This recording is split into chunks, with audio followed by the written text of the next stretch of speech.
Beneath the endless expanse of the Sahara Desert, where golden dunes stretch beyond the horizon and the silence is broken only by shifting sand, lies a secret that has remained hidden for thousands of years.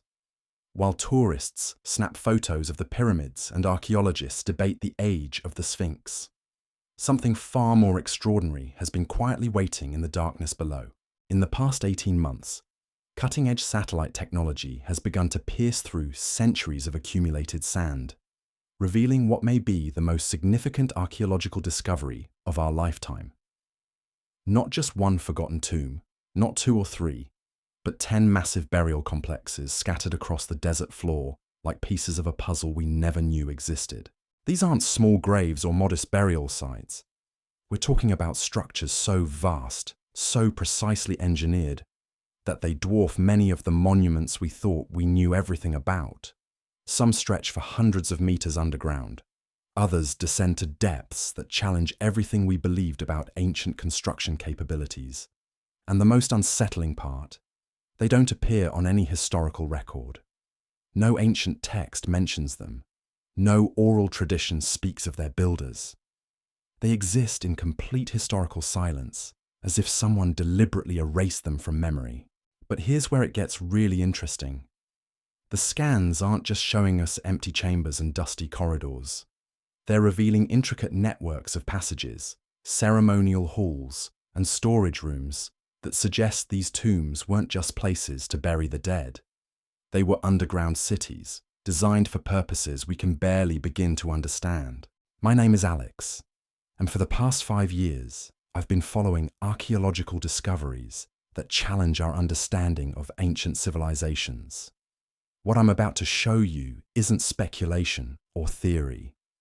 These are real structures, mapped by real technology, analyzed by teams of scientists who are still trying to process what they've found. And by the end of this video, you'll understand why some experts are calling this the discovery that could rewrite history. But before we dive into the tombs themselves, you need to understand how we found them in the first place.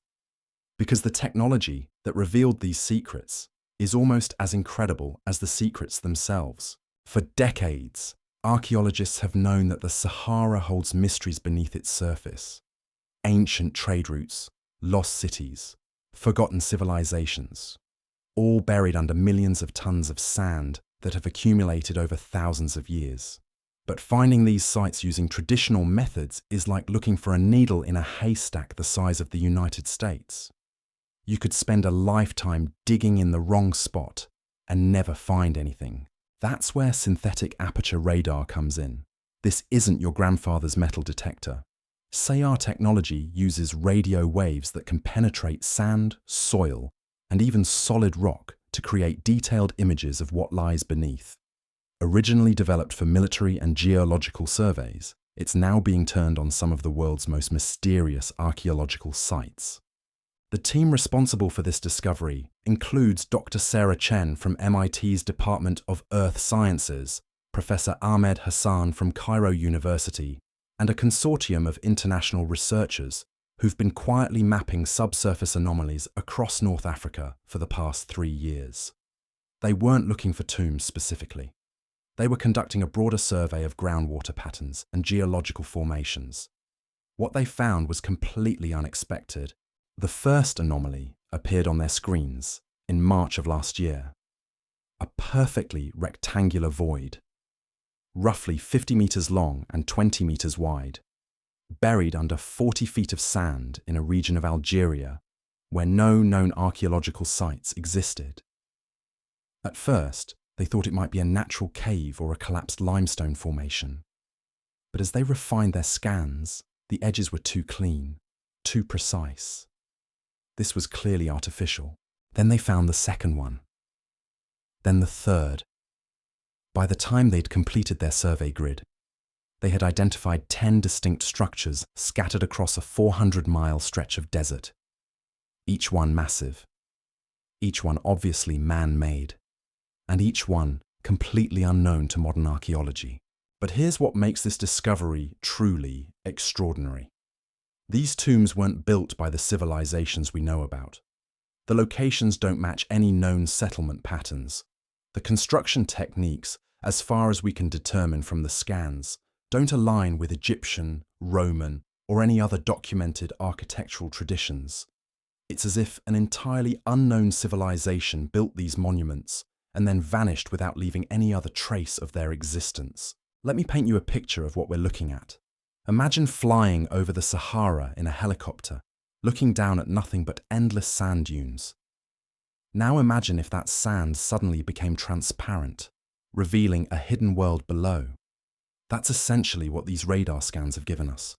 X-ray vision through the desert floor. The largest of the 10 tombs, designated Site Alpha by the research team, spans an area roughly equivalent to 2 football fields. But it's not just the size that's remarkable, it's the depth. The structure descends at least 60 meters below the surface, with multiple levels, connected by what appear to be ramps or staircases carved directly into the bedrock. Site Beta, located about 80 miles southeast of Alpha, shows a completely different architectural approach. Instead of descending straight down, it spreads horizontally through the underground space, with dozens of interconnected chambers arranged in a pattern that resembles a spider web. Some of these chambers are circular, others rectangular, and a few have irregular shapes that don't match any known architectural conventions. But perhaps the most intriguing is Site Gamma, which appears to be connected to an underground water system. The scans show what look like channels or aqueducts leading away from the main structure, suggesting that whoever built this tomb had access to engineering knowledge that we're only beginning to understand. And this is where the mystery deepens, because when you look at all 10 sites together, a pattern emerges. They're not randomly scattered across the desert. They're arranged in a specific configuration, almost like they're connected by invisible lines. Some researchers have suggested they might be aligned with astronomical phenomena, star patterns, solar events, or lunar cycles. Others think they could represent territorial markers or waypoints along ancient trade routes that we've lost all record of. Dr. Chen's team has been particularly fascinated by what they're calling the construction paradox.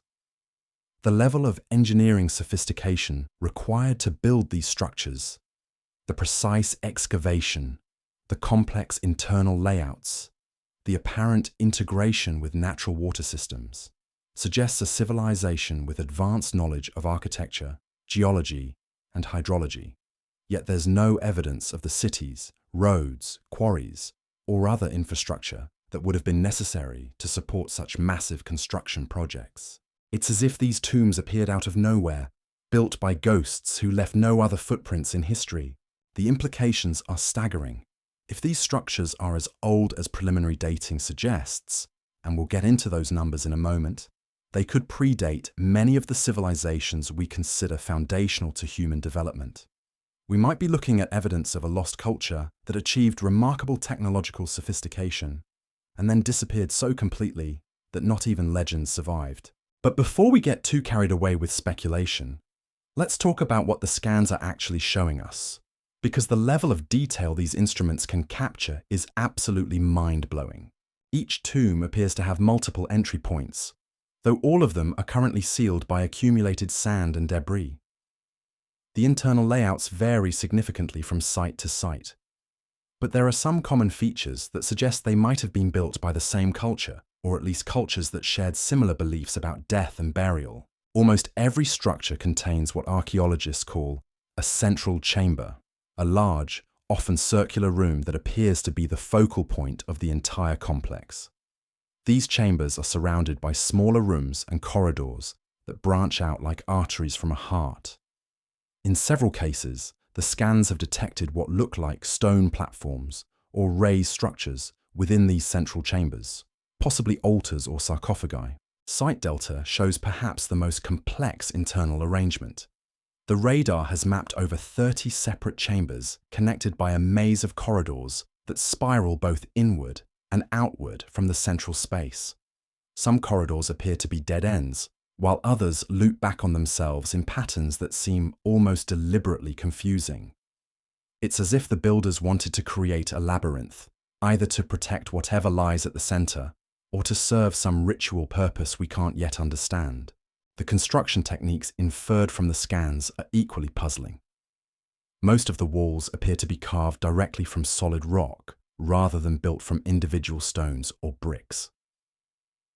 This suggests either access to tools and techniques that were far more advanced than we'd expect from ancient civilizations, or a massive investment of time and labor that would have required a highly organized society. In Site Echo, the scans have revealed what appear to be decorative elements carved into the walls, geometric patterns, possibly hieroglyphs or other symbolic inscriptions. The resolution isn't high enough to make out specific details, but the presence of any decorative work at this depth and scale suggests these weren't simple burial sites. They were monuments designed to impress and perhaps to communicate with future generations. Several of the tombs also show evidence of what Dr. Hassan calls environmental adaptation. Instead of fighting against the natural geology of the region, the builders seem to have worked with it, incorporating natural rock formations into their designs and routing their corridors around or through existing cave systems. This level of geological knowledge suggests either extensive surveying capabilities or generations of accumulated experience working in this specific environment. But perhaps the most tantalizing discovery is what the team has identified as possible artifact chambers. In at least 6 of the 10 sites, the scans show small sealed rooms that appear to contain objects, furniture, pottery, possibly even preserved organic materials. These rooms are isolated from the main burial chambers, almost like safety deposit boxes designed to protect their contents from tomb robbers or environmental damage. The question that's keeping researchers awake at night is simple.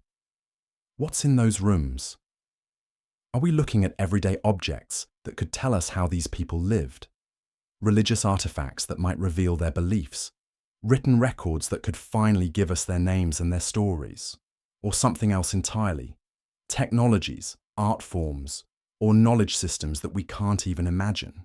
Dr. Chen's team is being extremely cautious about making any definitive claims before physical excavation begins, but the preliminary analysis suggests we might be looking at one of the most significant archaeological discoveries in modern history, not just because of the scale or the mystery, but because of what these tombs might tell us about human civilization during a period we thought we understood.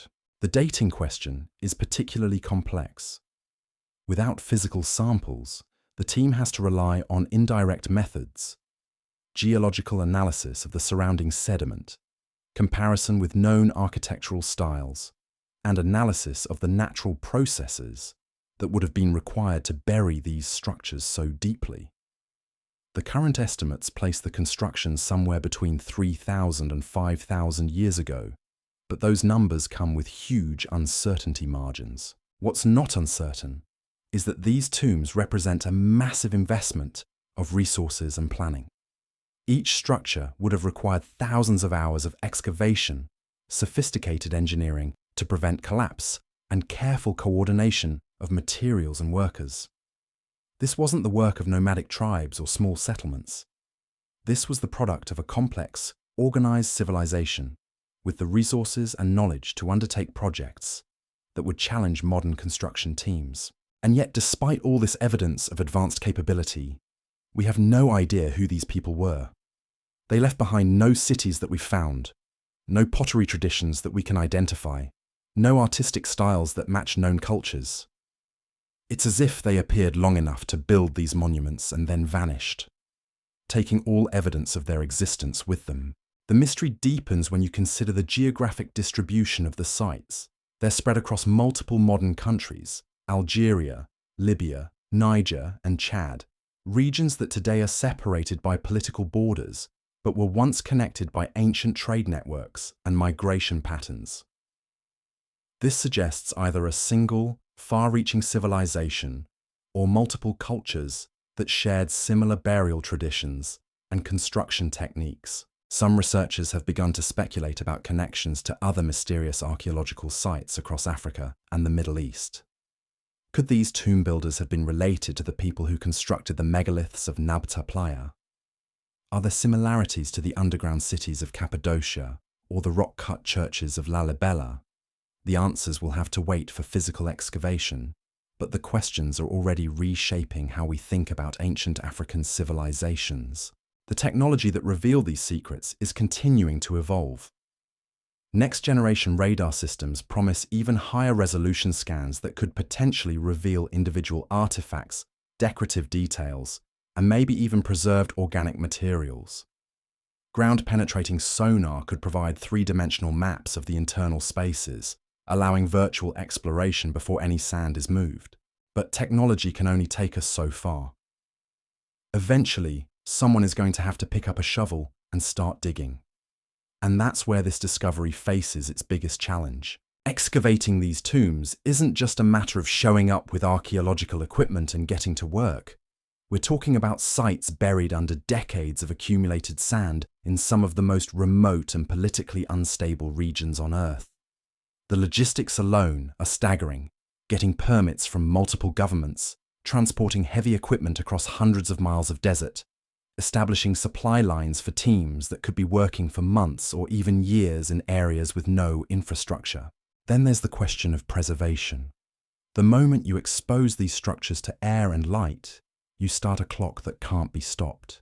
Organic materials begin to decay, metals oxidize, and delicate surfaces that have been protected by sand for millennia suddenly become vulnerable to wind, temperature changes, and human contamination. Some of the world's most important archaeological discoveries have been damaged or destroyed simply by the process of uncovering them. Dr. Hassan's team is acutely aware of these challenges. They've spent the past 6 months developing what they call a minimal impact protocol, a step-by-step approach that would allow them to access the tombs while preserving as much as possible for future study. The plan involves creating small, carefully controlled entry points rather than excavating entire structures. Think of it like keyhole surgery for archaeology, but even with the most careful approach, they're going to need funding, international cooperation, and probably a decade or more to properly investigate even one of these sites.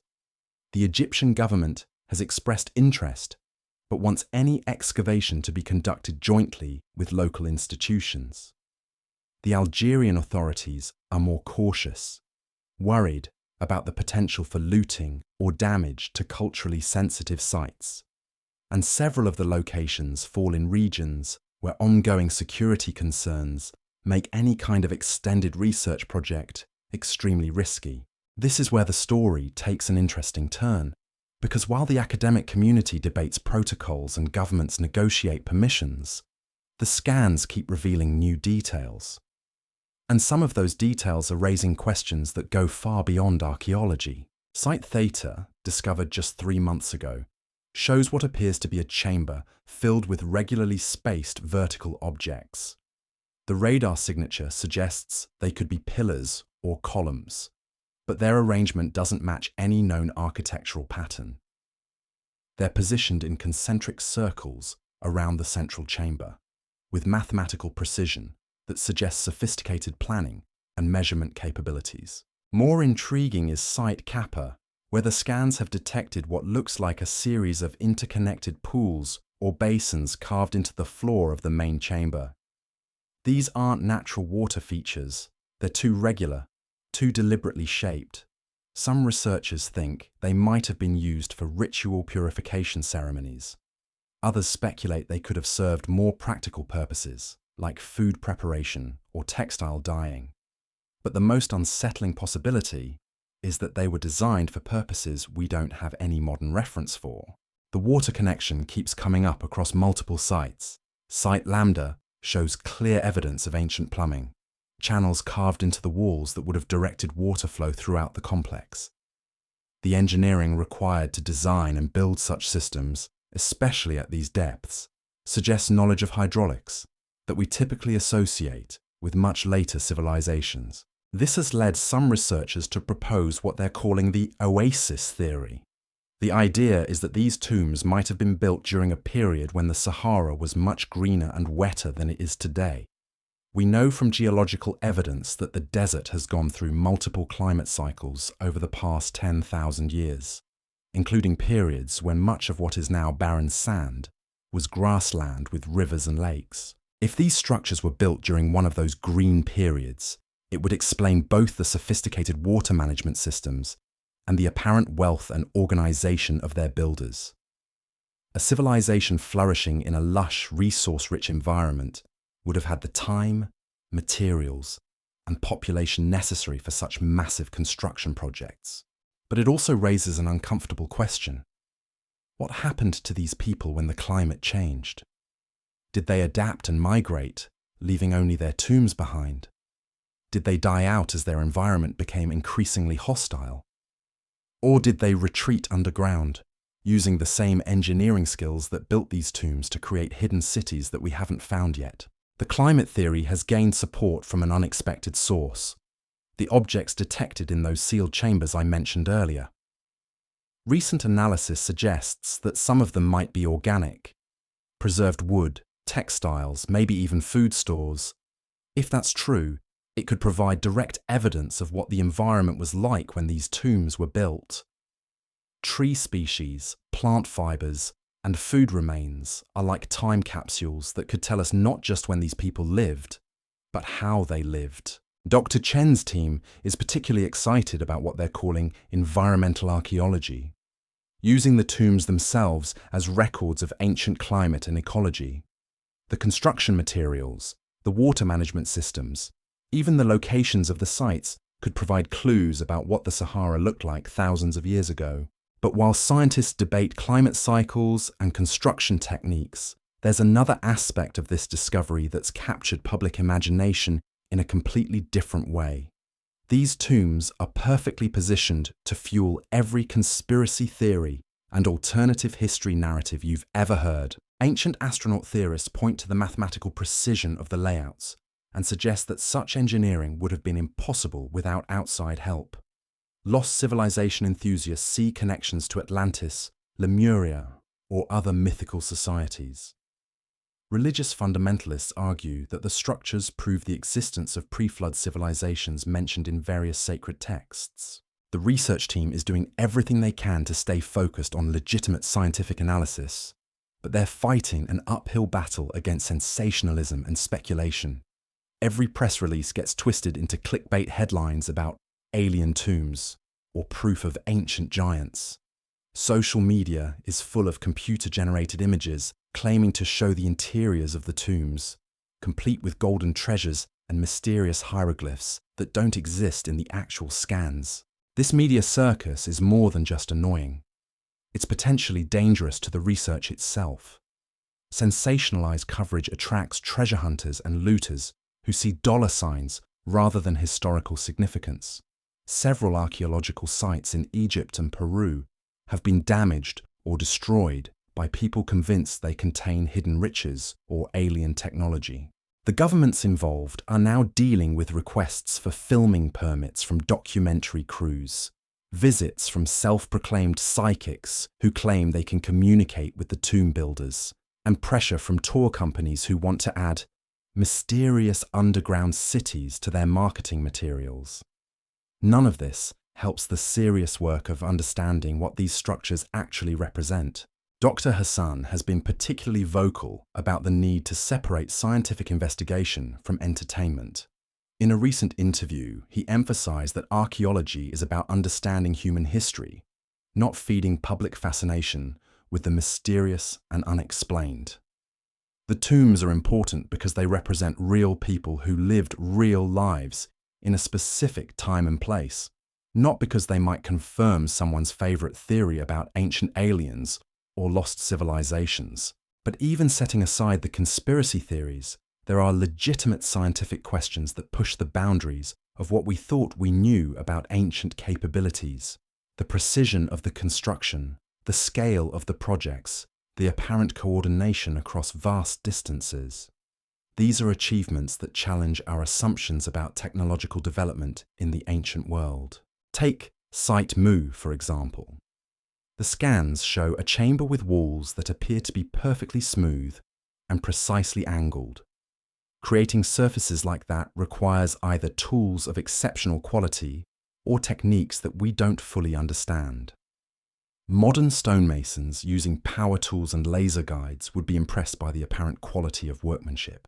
Similarly, the underground water management systems found in several sites suggest knowledge of geology, hydrology, and engineering that we typically associate with classical civilizations like Rome or Greece.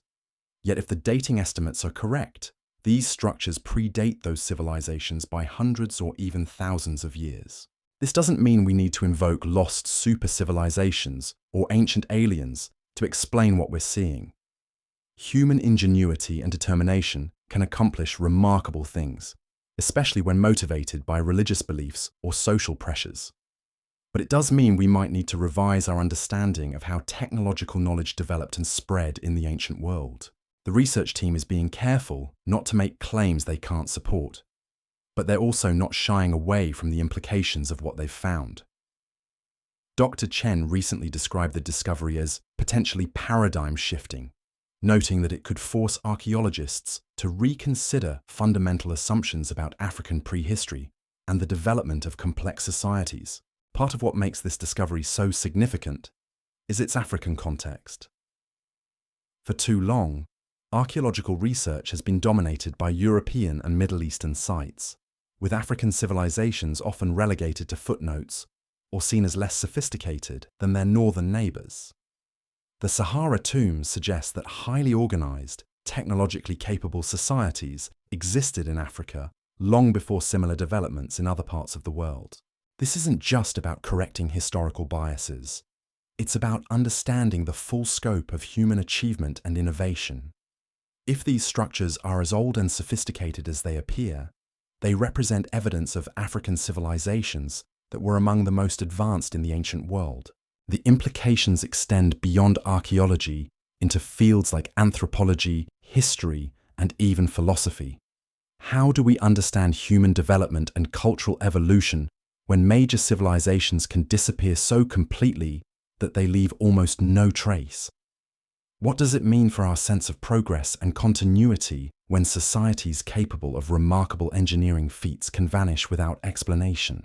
These questions become even more complex when you consider the environmental context. If these tombs were built during a green Sahara period, their builders would have witnessed and somehow survived one of the most dramatic climate changes in human history. The transformation of grassland and forests into desert would have been a catastrophe of unimaginable proportions, forcing entire populations to adapt, migrate, or perish. Yet somehow these monuments survived, buried and forgotten, but preserved by the very sand that covered them. They've waited thousands of years for technology to advance enough to detect them, for human curiosity to look in the right places, for the right combination of funding and expertise to come together. And now that we've found them, they're asking us questions we're not sure we're ready to answer. Who were the people who built them? What did they believe? How did they live? Why did they disappear? And what can their story tell us about our own civilization's relationship with the environment, with technology, with the deep currents of human history that flow beneath the surface of what we think we know? The scans continue. New sites are being discovered every few months as the survey expands into previously unmapped regions. Each discovery adds new pieces to a puzzle that seems to grow more complex rather than clearer as we learn more. Site New, found just last month, shows evidence of multiple construction phases, suggesting these weren't one-time projects, but ongoing developments that evolved over decades or even centuries. Site She appears to be connected to a natural cave system, indicating that the builders had detailed knowledge of the local geology and were able to incorporate existing features into their designs. And perhaps most tantalizing of all, Site Omicron shows what might be evidence of writing. The radar has detected what appear to be carved symbols or inscriptions on the walls of the central chamber. If confirmed, these could be the first written records from this mysterious civilization, the key that finally unlocks their identity and tells us their story in their own words. But that confirmation will require excavation, And excavation means making decisions about which sites to investigate first, how to balance scientific rigor with public interest, and how to protect these irreplaceable historical resources from the various forces that threaten them. The clock is ticking in more ways than one. Climate change is affecting the Sahara just as it's affecting the rest of the planet. Shifting weather patterns could alter the sand cover that's protected these sites for millennia. Political instability in the region could make research impossible for years or decades. And the longer we wait, the more likely it becomes that looters or treasure hunters will find ways to access the sites before legitimate archaeologists can study them. Dr. Chen's team is racing against time, working with international organizations and local governments to establish protection protocols and begin systematic excavation of the most promising sites. They're also training local archaeologists and conservators, recognizing that the long-term preservation of these discoveries will depend on building expertise and institutional capacity in the countries where the tombs are located. The next phase of research will involve everything from ground-penetrating sonar and electromagnetic surveys to soil sampling and environmental reconstruction. Teams of specialists in ancient DNA, radiocarbon dating, and materials analysis are standing by to examine whatever physical evidence the excavations reveal.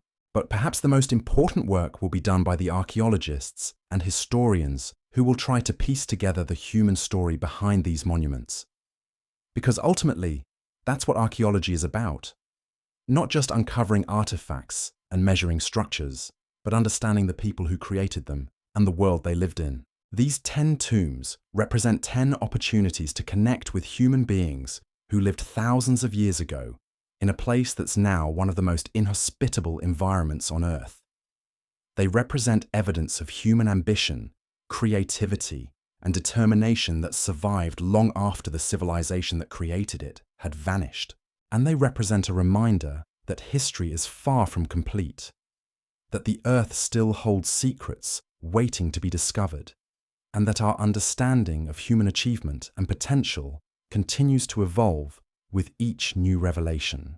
The story of the Sahara tombs is just beginning, but already it's changing how we think about the past, challenging our assumptions about ancient capabilities, and opening new questions about the complex relationship between human societies and the environments they inhabit.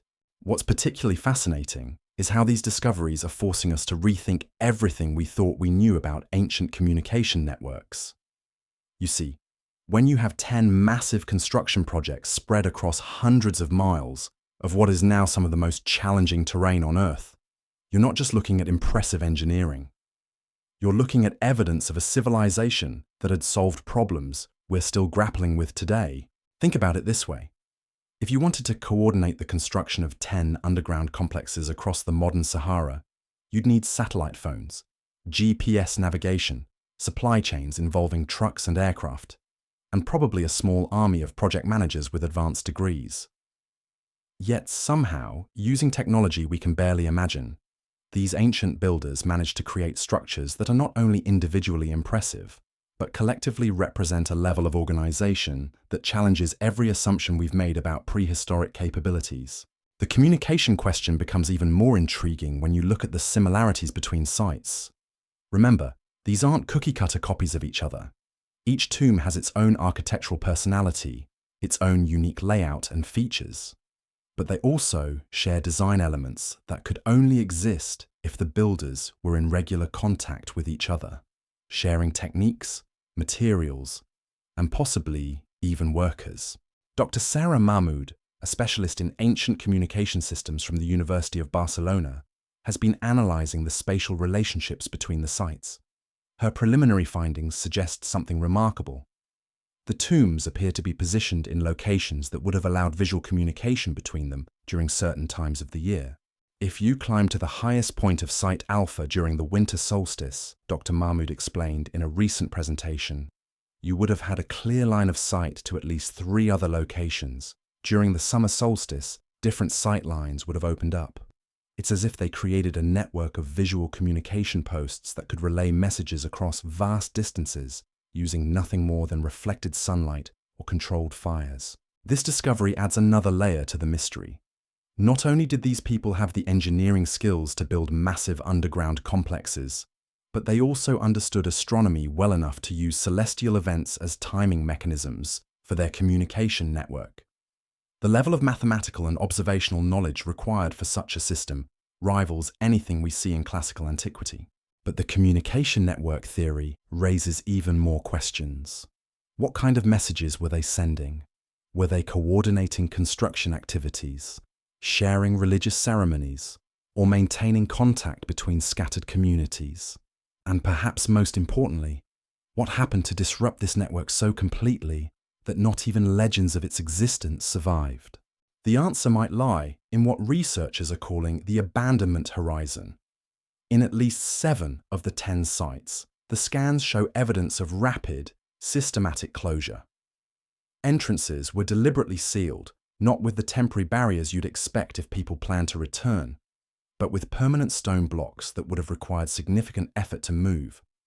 It's as if the builders made a collective decision to close these tombs forever, and then walked away. Site Row provides the clearest evidence of this planned abandonment. The scans show a main corridor that was carefully filled with precisely cut stone blocks, creating a solid barrier that extends for nearly 20 meters. This wasn't the work of tomb robbers or natural collapse. It was deliberate construction designed to prevent access. Whatever drove these people to abandon their monuments, they wanted to make sure no one could easily disturb what they left behind. The sealed chambers I mentioned earlier take on new significance in this context. If the builders knew they were closing these sites permanently, those isolated rooms might represent time capsules, carefully selected objects and records preserved for some future discovery. It's an almost heartbreaking thought. A civilization facing extinction, but still hoping that someday someone would find their story and remember them. Recent analysis of Site Sigma has revealed what might be the most compelling evidence yet for this time capsule theory. The scans show a small chamber, no larger than a modern bedroom, that appears to contain dozens of individual objects arranged with careful precision. Unlike the larger burial chambers, this room shows no evidence of human remains. Instead, it seems to be a deliberate collection of artifacts, possibly representing different aspects of their culture. Tools, art, religious objects, maybe even written records. Dr. Hassan's team has nicknamed this room the Museum, and it's easy to understand why. The arrangement of objects suggests curation rather than random burial. If confirmed through excavation, it could provide an unprecedented window into how an ancient civilization saw itself and what it considered most important to preserve for the future. But accessing that room, like everything else about these tombs, presents challenges that go far beyond simple archaeology. The chamber is located 60 feet underground, accessible only through a narrow corridor that's been sealed for thousands of years. Any attempt to reach it would require moving tons of sand and debris while somehow preserving the delicate balance that's kept everything intact for millennia. The technical challenges are matched by ethical ones. Do we have the right to open chambers that were so deliberately sealed? Are we fulfilling the builders' hopes for future discovery? Or are we violating their clear intent to keep these spaces closed? Different team members have different answers to these questions, and the debate reflects broader tensions in modern archaeology between scientific curiosity and cultural respect. These ethical considerations become even more complex when you consider the international nature of the discovery. The 10 sites span multiple modern countries, each with its own laws, cultural sensitivities, and political priorities. Algeria has expressed strong interest in leading excavation efforts within its borders, viewing the tombs as part of its national heritage. Libya's ongoing political instability makes research there extremely difficult, despite the presence of at least 2 major sites. Niger and Chad, where the southernmost tombs are located, lack the archaeological infrastructure to handle discoveries of this magnitude, but are understandably reluctant to let foreign teams take control. The result is a complex web of international negotiations that's moving far more slowly than the scientists would prefer. Dr. Chen recently described the political challenges as more daunting than the technical ones, noting that some of the most promising sites remain completely inaccessible due to bureaucratic delays and territorial disputes. Meanwhile, the clock continues to tick on multiple fronts. The security situation in several of the affected regions remains volatile, with various armed groups controlling territory that includes some of the tomb sites. The longer these locations remain unprotected, the greater the risk that they'll be damaged by conflict or targeted by looters who see dollar signs rather than historical significance. There's also the environmental clock. The Sahara may seem like a stable environment, but it's actually quite dynamic. Sand dunes shift continuously, groundwater levels fluctuate, and the increasing frequency of extreme weather events associated with climate change could alter the conditions that have preserved these sites for thousands of years. Some computer models suggest that within 50 to 100 years, changing precipitation patterns could fundamentally alter the desert's characteristics, potentially exposing or further burying the tombs. Dr. Yusuf al-Rashid, a climatologist working with the archaeological team, has been studying how environmental changes might affect the sites. His analysis suggests that several of the tombs are located in areas that could become significantly wetter or drier over the coming decades, depending on how global climate patterns evolve. We're not just racing against human threats, Dr. al-Rashid explained. We're racing against geological time itself. These structures have survived because they've been in equilibrium with their environment for thousands of years. Change that environment too quickly, and we could lose them before we ever get the chance to understand what they represent. This urgency has led to some creative approaches to preservation and study. One proposal involves creating detailed three-dimensional models of the tomb interiors using advanced scanning techniques, essentially allowing virtual exploration while the physical sites remain sealed. Another suggests establishing permanent monitoring stations that could track environmental conditions and detect any changes that might threaten the structures. But perhaps the most ambitious proposal comes from a consortium of European and African universities that wants to create what they're calling an archaeological preserve, a protected zone encompassing all 10 sites with international funding and management. The preserve would allow for systematic research while ensuring that the sites remain protected from both human and environmental threats. The preserve concept has gained support from UNESCO and several international archaeological organizations, but it faces significant political and practical obstacles. Creating such a zone would require unprecedented cooperation between multiple governments, substantial long-term funding commitments, and probably a decade or more of planning and negotiation. While these larger institutional wheels turn slowly, the research continues at a more focused level. Dr. Chen's team has been refining their scanning techniques, producing increasingly detailed images of the tomb interiors. Recent improvements in resolution have revealed features that were invisible in the original surveys. Carved details on walls, what appear to be metal objects within some chambers, and even possible textile remains preserved by the dry conditions. These enhanced scans are providing new insights into the daily lives of the tomb builders. Site Tau, for example, shows evidence of what might be a kitchen area, a chamber with raised platforms that could have been used for food preparation, along with what appear to be storage vessels and possibly even the remains of cooking fires. If confirmed, this would suggest that these weren't just burial sites, but spaces where people lived and worked. At least during the construction phase, the presence of living spaces within the tombs raises fascinating questions about the relationship between the living and the dead in this culture. Most ancient civilizations maintained clear separations between spaces for the living and spaces for the dead, but these structures seem to blur those boundaries. Were the tomb builders following different cultural rules about death and burial? Did they see these underground spaces as transitions between worlds rather than final destinations? Site Upsilon provides another piece of this puzzle. The scans show what appears to be a workshop area, complete with stone benches and what might be tool storage. The arrangement suggests specialized craft production, possibly stone carving, metalworking, or textile creation. But why would you put workshops in a tomb? Unless, of course, these weren't tombs in the way we understand them. This possibility has led some researchers to propose a radical reinterpretation of the entire discovery. What if these aren't burial sites at all, but rather underground cities designed for the living? The sealed chambers could be storage areas, the elaborate layouts could reflect the needs of underground communities, and the careful construction could represent adaptation to changing environmental conditions rather than preparation for the afterlife. Dr. Hassan has been one of the most vocal proponents of this underground city theory. We keep calling them tombs because that's our frame of reference, he argued in a recent paper. But look at the evidence objectively.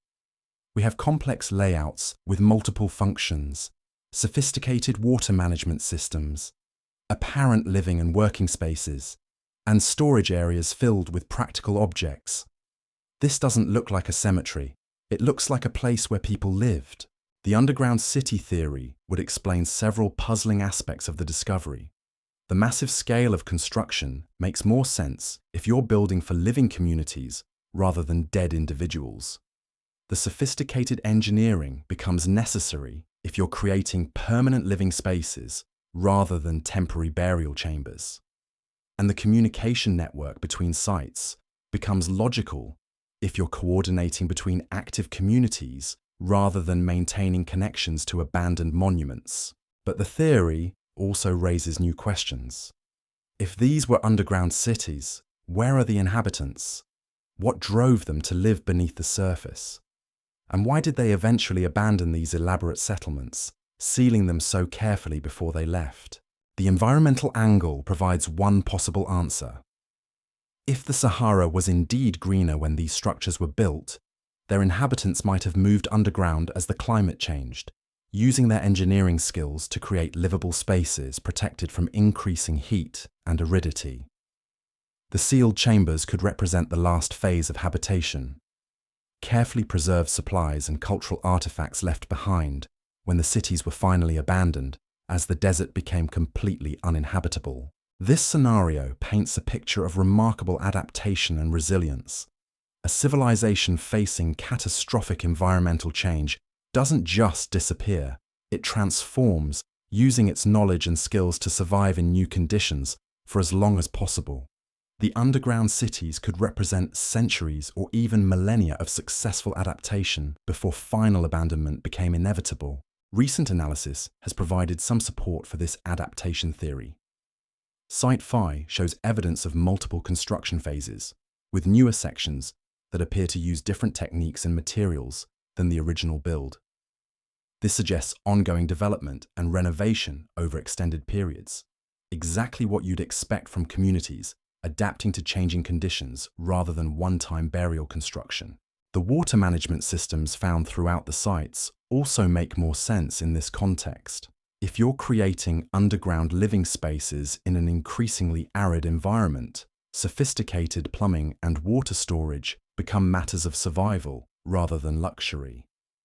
The channels and basins found in multiple tombs could represent the remnants of complex systems designed to collect, store, and distribute precious water resources. Site-Chi provides perhaps the most compelling evidence for the adaptation theory.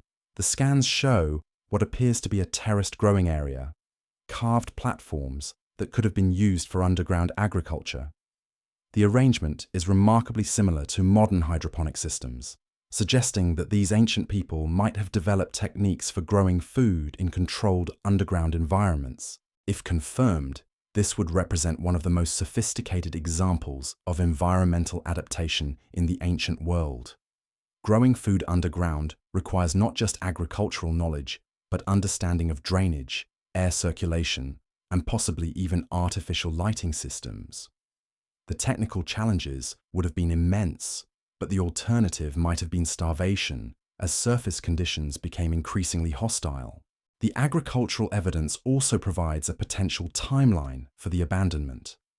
Underground growing systems, no matter how sophisticated, would have required ongoing maintenance and probably external inputs, seeds, tools, possibly even soil amendments. As the surface environment became more hostile and trade networks broke down, maintaining these systems would have become increasingly difficult. Eventually, even the most adaptive civilization would have faced a choice: abandon the underground cities and migrate to more hospitable regions, or remain and face inevitable decline as their life support systems failed. The careful sealing of the sites suggests they chose migration, preserving their achievements for future discovery rather than letting them decay gradually. This interpretation transforms the Sahara tombs from mysterious burial sites into something far more poignant: the remnants of humanity's longest and most sophisticated battle against climate change. A civilization that refused to simply accept environmental catastrophe, that used every skill and resource at its disposal to adapt and survive, and that ultimately faced the same choice that may confront our own civilization: transform or perish. The implications extend far beyond archaeology. If these structures really do represent ancient climate adaptation, they could provide insights into how complex societies respond to environmental stress. What strategies work? What innovations emerge under pressure? How long can technological solutions delay inevitable social and cultural changes? These questions have obvious relevance to our current situation. As modern civilization grapples with climate change, sea level rise, and environmental degradation, the story of the Sahara cities could provide both inspiration and warning. Inspiration because it demonstrates human ingenuity and resilience in the face of seemingly impossible challenges. Warning because it also shows that even the most sophisticated adaptations may not be sufficient if environmental changes are too severe or too rapid. Dr. Al-Rashid has been particularly interested in what he calls the collapse timeline: how long the underground cities remained viable before final abandonment. His preliminary analysis suggests the process might have taken centuries, with different sites abandoned at different times as local conditions became untenable. This wasn't a sudden catastrophe, he explained. It was a gradual retreat, probably with multiple attempts at reoccupation as conditions occasionally improved. The pattern looks remarkably similar to what we see in modern climate refugee situations, where communities are forced to make incremental moves over generations as their traditional territories become uninhabitable. This gradual abandonment pattern could explain why the sites show such careful preservation. If the inhabitants knew they might need to return, they would have sealed their cities in ways that protected them from environmental damage while allowing for eventual reopening. Only when it became clear that return was impossible would they have implemented the permanent sealing that archaeologists are finding today. The preservation question takes on new urgency in this context. If these structures really do represent humanity's first great experiment in climate adaptation, they become invaluable records of both technological innovation and social resilience. Understanding how these ancient people organized their underground societies, managed resources under stress, and maintained cultural cohesion during environmental crisis could provide crucial insights for our own future. But that understanding requires access, and access requires excavation. The debate over whether and how to open these carefully sealed sites isn't just about archaeological ethics. It's about whether we can learn from our ancestors' experience before we're forced to repeat it. The next phase of research will be crucial. Advanced scanning techniques are already revealing new details about the internal layouts and possible contents of the sites. Chemical analysis of soil samples could provide information about ancient climate conditions, and possibly even dietary patterns. And eventually, if international cooperation and funding can be secured, physical excavation could unlock the secrets that have waited beneath the sand for thousands of years. But perhaps the most important discovery has already been made. These 10 sites, whatever their original purpose, represent proof that human ingenuity and determination can create remarkable achievements even under the most challenging conditions. They remind us that civilization is not just about monuments and artifacts, but about the endless human capacity to adapt, innovate, and survive. The story of the Sahara tombs is still being written. Each new scan reveals additional details, each analysis provides fresh insights, and each day brings us closer to understanding who built these remarkable structures and why they chose to preserve them for future generations to discover. In the shifting sands of the world's largest desert, 10 ancient mysteries wait patiently for their secrets to be revealed. They've waited this long. They can wait a little longer. But the questions they raise about human resilience, environmental adaptation, and the long arc of civilization won't wait forever. We are those future generations the builders hoped would find them. The question now is whether we're wise enough to learn from what they left behind. The weight of that responsibility isn't lost on the international team racing to unlock these secrets before time runs out. Because while we've been focused on the grand mysteries, who built these structures, why they were sealed, what treasures they might contain, there's a more immediate concern that keeps Dr. Chen awake at night.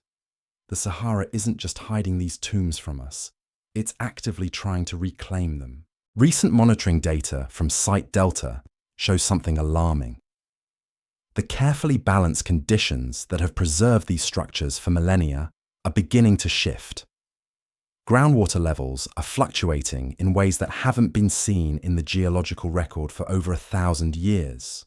Temperature variations in the upper soil layers are creating expansion and contraction cycles that could destabilize the ancient stonework. And most concerning of all, several sites are showing signs of what geologists call structural settling, tiny movements that suggest the massive underground chambers might be slowly collapsing under the weight of accumulated sand. Dr. Marie Dubois, a conservation specialist from the Louvre who joined the team 6 months ago, put it bluntly. We're not just racing against bureaucracy and funding. We're racing against physics. Every day we delay increases the chance that these sites will be damaged beyond recovery. The conservation challenges are unlike anything the archaeological community has faced before. Most ancient sites are either exposed to air and light, where traditional preservation techniques can be applied, or they're underwater, where different but well understood processes are at work. The Sahara tombs exist in a third category, perfectly preserved by an environment that could change rapidly and unpredictably. Site Omega provides a sobering example of what could happen. When the team conducted their most recent scan of this location, they discovered that one of the smaller chambers had partially collapsed since their initial survey. The collapse wasn't caused by human interference or seismic activity. It appears to have resulted from subtle changes in moisture levels that weakened the stone over just a few months. Imagine spending 3,000 years perfectly preserved, then falling apart in the time it takes to plan an expedition, Dr. Dubois observed. That's the reality we're dealing with.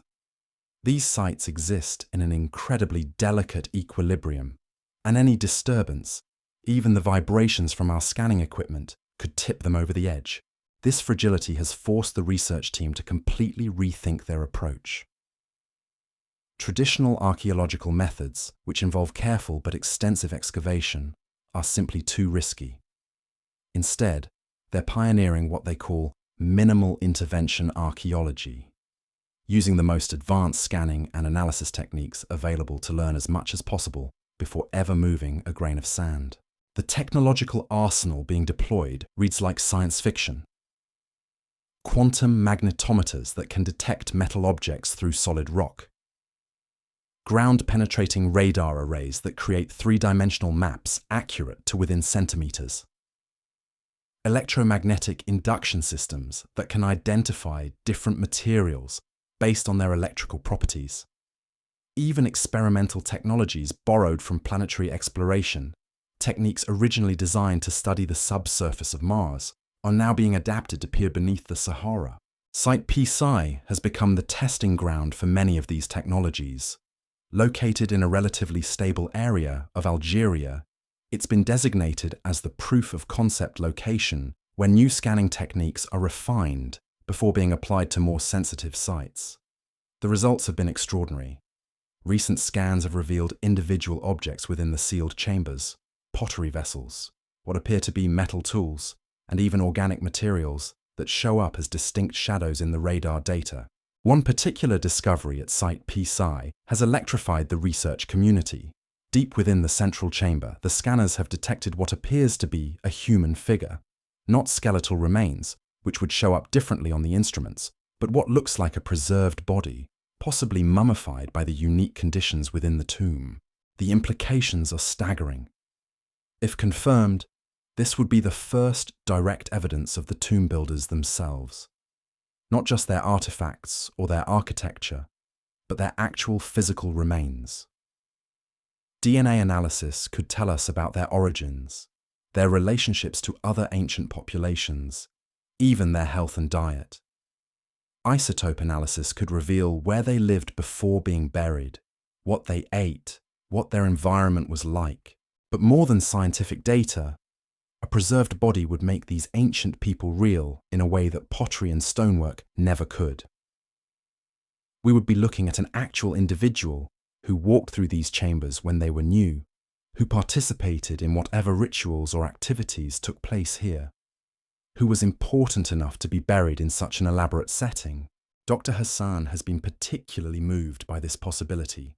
For years, we've been talking about these people as if they were abstractions, the builders, the inhabitants, the ancient civilization.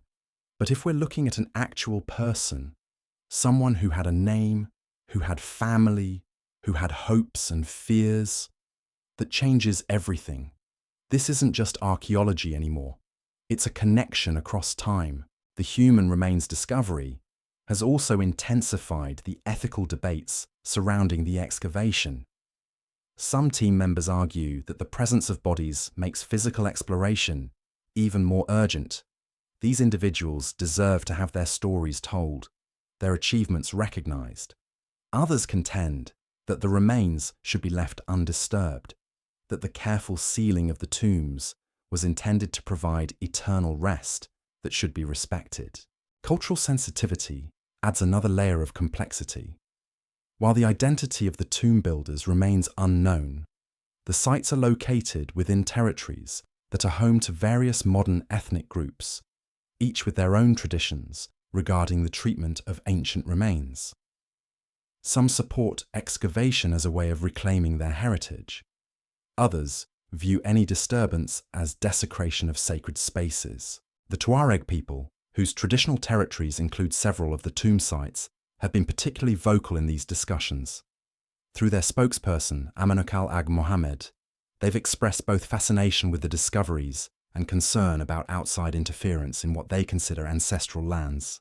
These places have been watched over by the desert for longer than anyone remembers, Ag Mohammed explained during a recent consultation meeting. The sand covered them for good reasons. We are not against learning about the past, but we want to make sure that learning respects the spirits of those who came before. The Tuareg perspective has added crucial indigenous knowledge to the research process. Their oral traditions, while not specifically mentioning the tombs, contain references to the deep cities and the people who went below that align remarkably well with what the scans are revealing. Some of their traditional songs speak of a time when the desert was green, and great works were undertaken by people who knew the secrets of water and stone. This oral history has provided new directions for research. Linguistic analysis of traditional Tuareg terms for underground spaces and ancient construction has revealed possible connections to other North African languages, suggesting that knowledge of these sites might have been preserved in cultural memory long after the physical locations were forgotten. Dr. Fatima Al-Zahra, an anthropologist specializing in Saharan cultures, has been working to bridge the gap between scientific investigation and traditional knowledge. Her research suggests that several of the tomb sites might correspond to locations mentioned in traditional trade route descriptions, not as destinations, but as landmarks or waypoints that travelers used for navigation. The Tuareg have been crossing this desert for over 1,000 years, Dr. Al-Zahra explained. They know every water source, every distinctive rock formation, every place where the sand behaves differently. If they have traditions that reference these locations, even indirectly, that's invaluable data for understanding how the sites fit into the broader landscape of human activity in the region. This collaboration between scientific archaeology and traditional knowledge has yielded unexpected insights. Tuareg guides have identified several locations where they've observed unusual sand patterns or vegetation growth that could indicate additional underground structures. Following up on these observations, the research team has discovered 3 more potential sites that weren't detected in the original satellite surveys. Site Alpha Prime, located based on Tuareg guidance, shows radar signatures that suggest it might be even larger and more complex than any of the original 10 discoveries. The preliminary scans indicate a multi-level structure with at least 15 distinct chambers connected by an intricate network of corridors and ramps. If the scale estimates are correct, this single site could contain more internal space than several of the others combined. But Alpha Prime also presents the greatest preservation challenges. Unlike the other sites, which are buried under relatively stable sand deposits, this location shows signs of significant ground instability. The tomb appears to be built partially within a natural cave system that extends much deeper than the artificial chambers. Recent seismic activity in the region has created microfractures that could compromise the structural integrity of the entire complex. The discovery of Alpha Prime has forced a difficult decision. With limited resources and increasing time pressure, the research team must choose which sites to prioritize for detailed study. Do they focus on the most stable locations, where excavation would be safest but might yield less dramatic results? Or do they concentrate on the most complex sites, accepting higher risks in pursuit of potentially groundbreaking discoveries? Dr. Chen has advocated for a hybrid approach, using the most advanced non-invasive techniques on the high-risk sites while beginning careful physical exploration of the most stable locations. This strategy would maximize the chances of preserving important information while still allowing for the hands-on investigation that archaeology ultimately requires. The first target for physical excavation has been designated as Site Epsilon, chosen because it's relatively small, appears structurally sound, and shows clear evidence of deliberate preservation. The plan calls for creating a single access shaft directly into one of the sealed chambers, using techniques borrowed from deep-sea archaeology to minimize environmental disturbance. Preparation for this excavation has taken over a year. Every aspect of the process has been planned and rehearsed, from the specialized equipment needed to work in the confined underground spaces to the preservation protocols for any artifacts that might be discovered. A mobile laboratory has been constructed nearby, equipped with climate-controlled storage facilities and analytical equipment that can provide immediate assessment of any finds. The excavation team itself reads like a who's who of international archaeology. Dr. James Mitchell from Oxford, who led the excavation of the Antikythera wreck. Professor Li Wei from Beijing University, whose work on the terracotta army established new standards for preservation of ancient materials. Dr. Anna Kowalski from Warsaw, whose techniques for analyzing ancient DNA have revolutionized our understanding of prehistoric populations. But even with this level of expertise, the team knows they're entering uncharted territory. The conditions inside the tombs are unlike anything that's been encountered in previous excavations. The air composition, humidity levels, and atmospheric pressure could all affect both the preservation of artifacts and the safety of the excavation team. Site Epsilon will serve as a proof of concept for all future work on the Sahara tombs.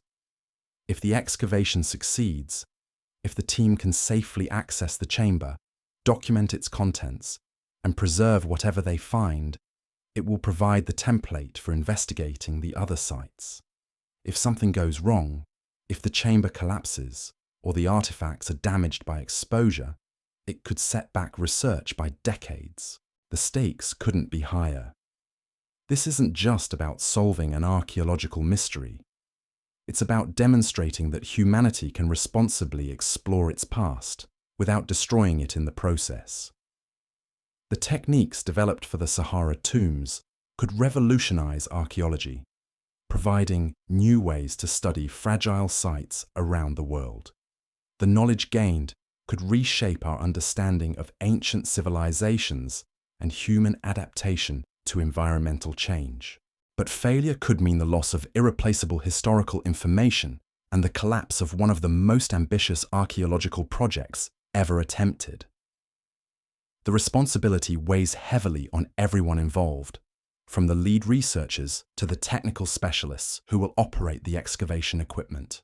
As the final preparations are made, as equipment is transported across hundreds of miles of desert, as international permits are finalized and safety protocols are reviewed one last time, the ancient builders of the Sahara tombs continue their patient wait. They've been waiting for thousands of years. Soon, if everything goes according to plan, that wait will finally end. The first chamber will be opened. The first artifacts will see light again. The first direct evidence of who these people were and what they achieved will emerge from the sand that has protected their secrets for so long. And with that emergence, one of history's greatest mysteries will begin to reveal its answers, one carefully preserved fragment at a time. The desert has kept its secrets well, but every secret, no matter how deeply buried, eventually finds its way back to the surface. The moment of truth arrives not with fanfare, but with the quiet hum of machinery in the pre-dawn darkness of the Sahara. After 18 months of planning, negotiating, and preparing, the excavation of Site Epsilon is about to begin. Dr. Chen stands at the edge of what will become the access shaft, watching as her team makes final adjustments to equipment that represents the cutting edge of archaeological technology. The drilling apparatus looks more like something you'd find on a space mission than a traditional dig site. Every component has been specially designed to minimize vibration, control dust, and maintain the atmospheric conditions that have preserved the chamber below for millennia. The drill bit itself is diamond-tipped and hollow, allowing core samples to be extracted and analyzed before the main shaft is completed. We're not just digging a hole, explains Dr. Mitchell, the Oxford archaeologist who's overseeing the technical aspects of the excavation. We're creating a controlled environment that extends from the surface all the way down to the chamber. Every centimetre of this shaft will be lined with specially treated materials that prevent contamination while allowing us to monitor conditions in real time. The first few meters of drilling proceed exactly as planned.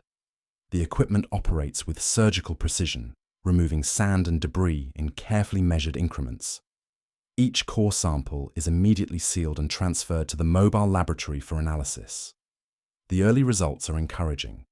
The sand layers show no signs of recent disturbance, and the moisture content remains consistent with the team's projections. But at 15 meters depth, something unexpected appears in the core samples. Mixed in with the expected sand and stone fragments are tiny pieces of worked metal, copper or bronze artifacts, so small they're barely visible to the naked eye, but clearly artificial. The discovery stops the excavation immediately, while the team analyzes these first tangible evidence of the tomb builders. Under magnification, the metal fragments reveal remarkable craftsmanship. Despite their size, some show evidence of decorative patterns, geometric designs that echo motifs found in various ancient cultures, but don't match any specific known tradition. The metallurgy appears sophisticated, with alloy compositions that suggest advanced knowledge of bronze working techniques. These aren't random debris, Dr. Kowalski observes, studying the fragments under a high-powered microscope. The patterns are too precise, too deliberate. These might be pieces of larger objects that were broken down over time, or they could be intentional deposits, offerings or markers left during the original construction. The metal fragments provide the first direct dating evidence for the site. Radiocarbon analysis of organic materials trapped within the metal corrosion indicates an age of approximately 4,200 years, making these artifacts contemporary with the early Egyptian dynasties and the height of Mesopotamian civilization. The date places the tomb builders in a period of remarkable cultural development across the ancient world. Yet their work shows no clear connection to any known contemporary civilization. More intriguing still, Isotopic analysis of the metal suggests it originated from sources hundreds of miles away. The copper shows chemical signatures consistent with deposits in the Atlas Mountains, while trace elements in the bronze point to tin sources that could only have come from even more distant locations. This confirms that the tomb builders had access to extensive trade networks, able to obtain raw materials from across North Africa and possibly beyond.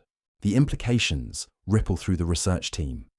A civilization sophisticated enough to work with imported metals, skilled enough to create intricate decorative patterns, and organized enough to transport materials across vast distances begins to emerge from these tiny fragments. Yet this same civilization left no other trace of its existence. No cities, no pottery traditions, no written records that have survived to the present day. As drilling resumes, each meter brings new discoveries. At 22 meters, the cores reveal traces of organic materials, preserved wood fragments, and what appears to be ancient textile fibers. The wood has been identified as cedar, likely from the mountains of Lebanon, adding another piece to the puzzle of long-distance trade relationships. The textile fibers, remarkably preserved by the dry conditions, show evidence of sophisticated weaving techniques and possibly even dyed coloration. Dr. Al-Zahra, the anthropologist working with traditional knowledge, finds particular significance in the cedar discovery. In Tuareg oral traditions, cedar wood is associated with sacred spaces and important ceremonial objects. The fact that these builders were importing cedar from such distant sources suggests they understood its symbolic as well as practical value. At 30 meters depth, the drill encounters the first worked stone, not the natural bedrock they've been expecting, but carefully cut blocks that mark the top of the tomb structure itself. The discovery sends a wave of excitement through the team. After months of preparation and weeks of careful drilling, they've reached the ancient construction. The stone blocks are limestone, quarried and shaped with remarkable precision. The joints between blocks are so tight that not even sand has penetrated between them over the millennia. This level of stonework rivals anything found in classical Egyptian architecture, yet predates many of the most famous monuments by centuries. More core samples reveal that the limestone blocks are held together, not just by precise fitting, but by a mortar that's unlike anything the team has encountered before. Chemical analysis shows a complex mixture of local clays, organic binders, and mineral additives that create an incredibly durable cement. Some components of the mortar appear to be derived from sources hundreds of miles away, once again demonstrating the builder's access to far-reaching supply networks. This isn't just impressive engineering, Dr. Dubois notes while examining the mortar samples. This is chemistry. These people understood materials science at a level that wouldn't be matched in this region for thousands of years. They knew exactly which combinations of ingredients would create the strongest, most durable bonds. The discovery of the worked stone blocks requires a complete reassessment of the excavation timeline. What the team had planned as a straightforward shaft through sand and natural rock has become a delicate archaeological excavation through layers of sophisticated ancient construction. Each block must be documented, measured, and analysed before removal. The process that was expected to take weeks could now require months, but the delays provide opportunities for unexpected discoveries. As the team carefully exposes each stone block, they begin to find evidence of construction techniques that challenge assumptions about ancient capabilities. Some blocks show tool marks that suggest the use of metal implements far more advanced than the simple copper and bronze tools typically associated with this time period. Others have been shaped with such precision that they must have been cut using measurement systems and engineering knowledge that rivals modern standards. Site Epsilon is revealing itself to be not just a tomb, but a masterclass in ancient engineering. The construction techniques being uncovered could revolutionize understanding of technological development in the ancient world. Yet each answer raises new questions about who possessed such knowledge and how it was acquired. At 35 meters, the excavation reaches what appears to be a deliberate architectural feature. a horizontal ledge or platform cut into the stone blocks. The platform extends in both directions, beyond the narrow confines of the access shaft, suggesting it might be part of a larger structural element within the tomb complex. The platform's surface shows evidence of use, wear patterns that indicate it supported weight or activity over extended periods. More intriguingly, the stone contains small circular depressions that appear to be deliberately carved. The depressions are too regular to be natural and too precisely placed to be decorative. They might have held posts, vessels, or other objects, providing the first direct evidence of how these spaces were actually used.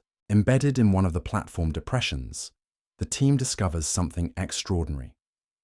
A small ceramic object, perfectly preserved and clearly artificial. The object is roughly cylindrical, about the size of a child's finger, with intricate surface decorations that include both geometric patterns and what might be symbolic inscriptions. The ceramic piece represents the first substantial artifact recovered from the Sahara tombs. Under careful analysis, it reveals craftsmanship that exceeds anything expected from this time period and region. The clay has been fired at temperatures that require sophisticated kiln technology. The decorative patterns show evidence of specialized tools and artistic traditions. Most remarkably, the possible inscriptions suggest the presence of written language, the first hint that these people might have left readable records of their culture. Dr. Hassan, examining high-resolution images of the ceramic surface, can barely contain his excitement. If these are genuine written symbols, they could be the key to everything. Not just who these people were, but what they believed, how they organized their society, maybe even why they built these monuments in the first place. The ceramic artifact is immediately subjected to every analytical technique available to the team. X-ray imaging reveals internal structures that confirm sophisticated manufacturing techniques. Chemical analysis of the clay composition points to sources in the local region, suggesting that while the tomb builders imported some materials from great distances, they also developed local industries and specialized knowledge. Most intriguingly, the surface decorations appear to have been applied using multiple techniques and possibly multiple hands. Some patterns were carved into the clay before firing. Others were painted on afterward using pigments that have remarkably retained their color. The combination suggests either a complex manufacturing process or possibly ceremonial modification of the object after creation. The discovery of written symbols, if confirmed, would transform the entire investigation. Most ancient civilizations that achieved the level of engineering sophistication evident in these tombs also developed writing systems to record their achievements, beliefs, and daily activities. The absence of written records from the tomb builders has been one of the most puzzling aspects of the discovery. While specialists work to decipher the possible inscriptions, the excavation continues deeper into Site Epsilon. At 40 meters, the access shaft finally breaks through into open space, the first direct access to the interior of a Sahara tomb. The moment is captured by multiple cameras as Dr. Chen lowers a fiber optic probe through the opening, providing the first real-time images of the chamber that's been sealed for thousands of years. The initial views are breathtaking. The probe reveals a stone-lined chamber with smooth walls and a carefully constructed ceiling. The space is larger than the external scans suggested, extending beyond the range of the probe's illumination. Most remarkably, the chamber appears to be completely intact, with no signs of collapse, flooding, or other damage that might have destroyed its contents. The air quality readings from the chamber show a stable, dry atmosphere with low oxygen content, perfect conditions for preservation. Temperature readings indicate that the underground space maintains a constant temperature year-round, insulated from the extreme variations of the desert surface. These conditions explain how organic materials like wood and textiles could survive for millennia in perfect condition. But it's the probe's images of the chamber contents that truly stun the research team. The space isn't empty. Along the walls, clearly visible in the probe's LED illumination, are objects, pottery vessels, what appear to be wooden containers, and structures that might be furniture or ceremonial platforms. Everything appears to be exactly where it was placed thousands of years ago, waiting in perfect preservation. Dr. Mitchell, watching the probe feed on multiple monitors, describes the scene with barely controlled emotion. This is what every archaeologist dreams of: a time capsule, completely undisturbed, perfectly preserved. We're looking at a moment frozen in time, a direct window into how these people lived and what they considered important enough to preserve for eternity. The probe reveals additional details with each sweep of the chamber. The pottery appears to include both utilitarian vessels and more elaborate decorated pieces. Some containers show evidence of sealed lids, suggesting they might still contain their original contents. The wooden objects include what appear to be carved boxes or chests, their surfaces decorated with patterns similar to those found on the ceramic artifact. Most intriguingly, the probe detects what appears to be a human figure in one corner of the chamber. The form is too regular to be natural rock formation, too preserved to be skeletal remains. The team believes they're looking at a mummified body, positioned deliberately and possibly wrapped in preserved textiles. The presence of human remains adds both urgency and complexity to the excavation. If confirmed, the mummy would provide unprecedented insight into the physical characteristics, health, and possibly even the genetic origins of the tomb builders. But it also raises ethical questions about the appropriate treatment of ancient human remains and the cultural sensitivities surrounding their study. The chamber's contents suggest that Site Epsilon was indeed a burial site, but one that differs significantly from other ancient tomb traditions. The objects appear to represent a complete household or workshop, as if the deceased was provided with everything needed for continued existence in an afterlife. The preservation of organic materials offers the possibility of unprecedented insights into ancient daily life, diet, clothing, and technology. But the most significant discovery comes from the probe's examination of the chamber walls. Unlike the rough-hewn stone of the access shaft, the interior walls show evidence of deliberate decoration, carved patterns, and possibly painted designs that have been preserved by the sealed environment. Some patterns appear to be purely decorative, while others might represent symbolic or written language. The wall decorations provide the first direct evidence of the artistic and possibly literary traditions of the tomb builders. The patterns show influences from various ancient cultures while maintaining distinctive characteristics that suggest an independent artistic tradition. If the symbolic elements prove to be writing, they could provide the first readable records from this mysterious civilization. As the probe continues its survey, it becomes clear that Site Epsilon is far more complex than initial scans suggested. The chamber contains at least 3 distinct areas, each with different types of objects and decorations. One area appears to be focused on the human remains and personal belongings. Another contains what might be tools or ceremonial objects. The third area shows evidence of possible food storage or offering deposits. The complexity and organization of the chamber contents suggests sophisticated beliefs about death and the afterlife. The tomb builders clearly invested enormous resources not just in constructing these underground spaces, but in carefully curating their contents. Every object appears to have been deliberately chosen and positioned, creating a complete environment for the deceased. The probe's survey also reveals evidence of the chamber's original closure. The entrance shows signs of careful sealing using stone blocks and mortar, similar to those found in the access shaft. The sealing was clearly intended to be permanent, with multiple layers of barriers designed to prevent any future access. The builders wanted to ensure that whatever they placed in this chamber would remain undisturbed for eternity. The thorough sealing raises questions about the builders' intentions. Were they protecting valuable objects from theft? Were they following religious beliefs that required permanent isolation of the dead? Or were they preserving something for future discovery, hoping that someday technology would advance enough to safely access their carefully prepared time capsules? The answer might lie in the chamber's contents themselves. As the probe reveals more details, it becomes clear that this isn't just a random collection of personal belongings.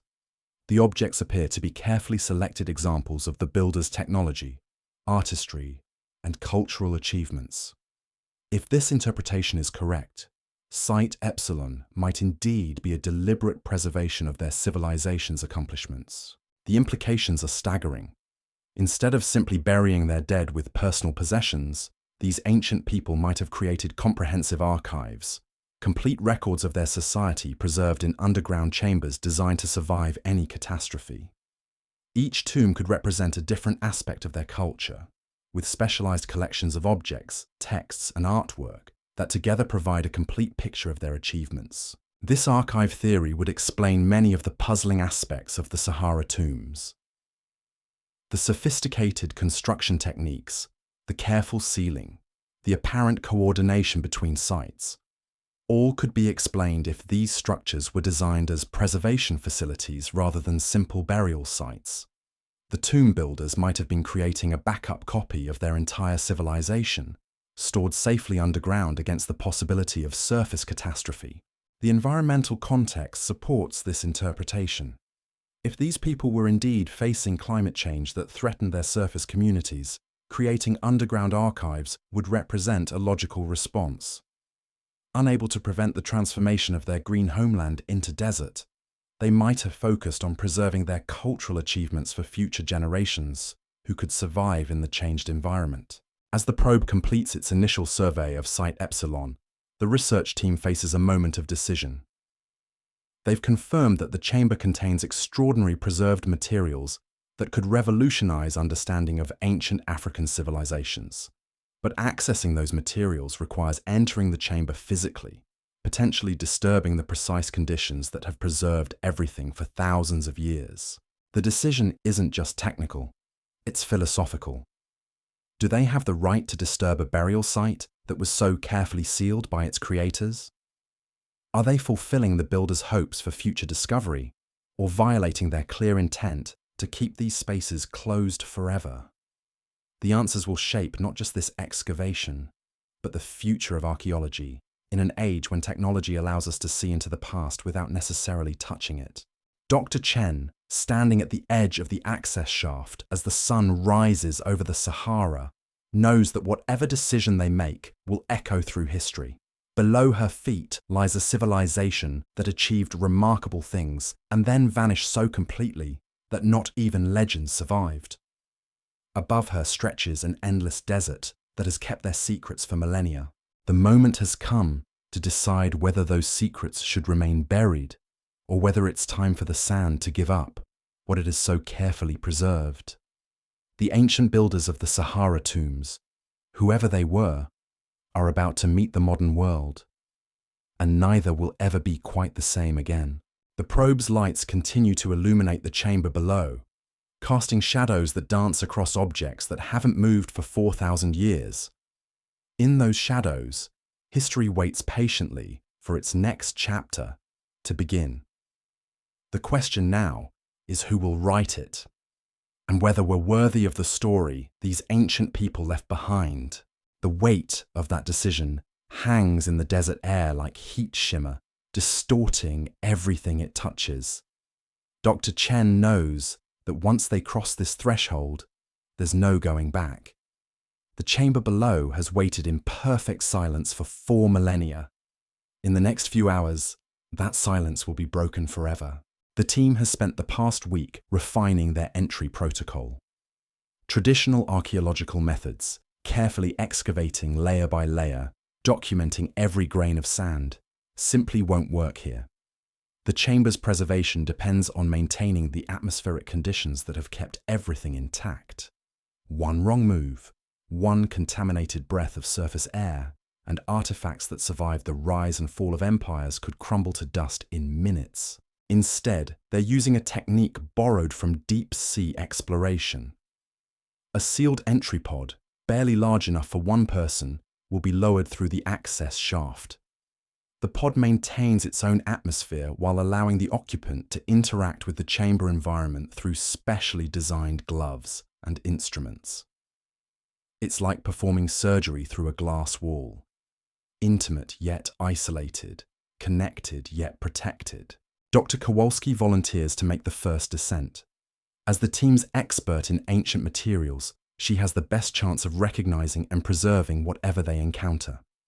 The pod is equipped with high-resolution cameras, sampling equipment, and communication systems that will allow the surface team to participate in every moment of the exploration. The descent takes nearly an hour. The pod moves slowly, pausing frequently to allow pressure equalization and atmospheric monitoring. At 39 meters, Dr. Kowalski's voice crackles through the communication system. I can see the chamber opening. The probe images don't do it justice. This place is magnificent. As the pod enters the chamber, the full scope of the preservation becomes clear. The air is so still that dust motes suspended 4,000 years ago remain exactly where they settled. The objects arranged around the chamber walls look as if they were placed yesterday, their surfaces unmarked by time or decay. The first artifact Dr. Kowalski examines is a large ceramic vessel near the chamber entrance. Under her portable microscope, the surface reveals intricate painted designs in colors that remain vivid despite their age. The pigments appear to be mineral-based, applied with brushes so fine they could create lines thinner than human hair. Some designs are purely decorative, but others clearly represent recognizable objects: animals, plants, celestial bodies, and human figures engaged in activities that provide glimpses into daily life. I'm looking at what appears to be a farming scene, Dr. Kowalski reports, her voice filled with wonder. People working in fields with plants that look like grain crops. But the landscape, it's green, lush. This isn't the Sahara we know. This is the Sahara as it was when these people lived here. The painted scenes provide the first direct visual evidence of the environment that supported the tomb builders. Instead of endless sand dunes, the images show rivers, forests, and cultivated fields. Animals that haven't been seen in this region for thousands of years, elephants, giraffes, hippopotamuses, appear alongside domestic cattle and sheep. It's a portrait of abundance that makes the engineering achievements of these people even more remarkable. The vessel itself tells its own story. Chemical analysis through the pod's instruments reveals that it once contained grain, possibly wheat or barley that was harvested in those painted fields. The grain has been perfectly preserved, maintaining its cellular structure despite its age. Seeds that grew in soil that became desert millennia ago wait in ceramic darkness, carrying genetic information about crops that fed a lost civilization. Moving deeper into the chamber, Dr. Kowalski encounters objects that challenge every assumption about ancient technology. A wooden box, carved from cedar, that traveled hundreds of miles to reach this underground room, contains metal tools that show no signs of corrosion. The preservation is so perfect that the tools look ready for immediate use, their edges still sharp, their surfaces still bearing the marks of their last sharpening. But it's the sophistication of the tools themselves that stuns the research team. These aren't the simple implements typically associated with Bronze Age cultures. The metal shows evidence of advanced alloying techniques, with compositions that suggest knowledge of metallurgy that wouldn't be rediscovered for centuries. Some tools have handles made from materials that haven't been identified, possibly early forms of composite construction that combine different substances to achieve specific performance characteristics. These people weren't just surviving in their environment, Dr. Chen observes from the surface, watching the tool examination through the pod's cameras. They were mastering it. These tools represent technological solutions to specific problems, engineered with precision that rivals modern manufacturing. The wooden box containing the tools also holds something unexpected: rolled sheets of what appears to be paper or papyrus, preserved in perfect condition by the dry atmosphere. The material is too delicate to unroll immediately, but surface scans reveal marks that could be writing, drawings, or technical diagrams. If these documents can be safely preserved and analyzed, they might provide the first direct insight into the thoughts and knowledge of the tomb builders. The presence of written materials transforms the entire excavation. Instead of inferring the capabilities of these people from their artifacts, the team might soon be able to read their own accounts of their achievements, their beliefs, and their understanding of the world around them. The documents could contain everything from technical manuals to religious texts, from historical records to personal letters. But accessing those documents requires removing them from the chamber, exposing them to conditions they haven't experienced for 4,000 years. The risk of damage is enormous, but so is the potential for unprecedented historical insight. The team faces another agonizing decision: preserve the documents in their current state, or risk destroying them in the attempt to read them. As Dr. Kowalski continues her exploration, she discovers that the chamber's organization is even more sophisticated than initial observations suggested. Different areas appear to be dedicated to different aspects of the occupant's life or afterlife needs.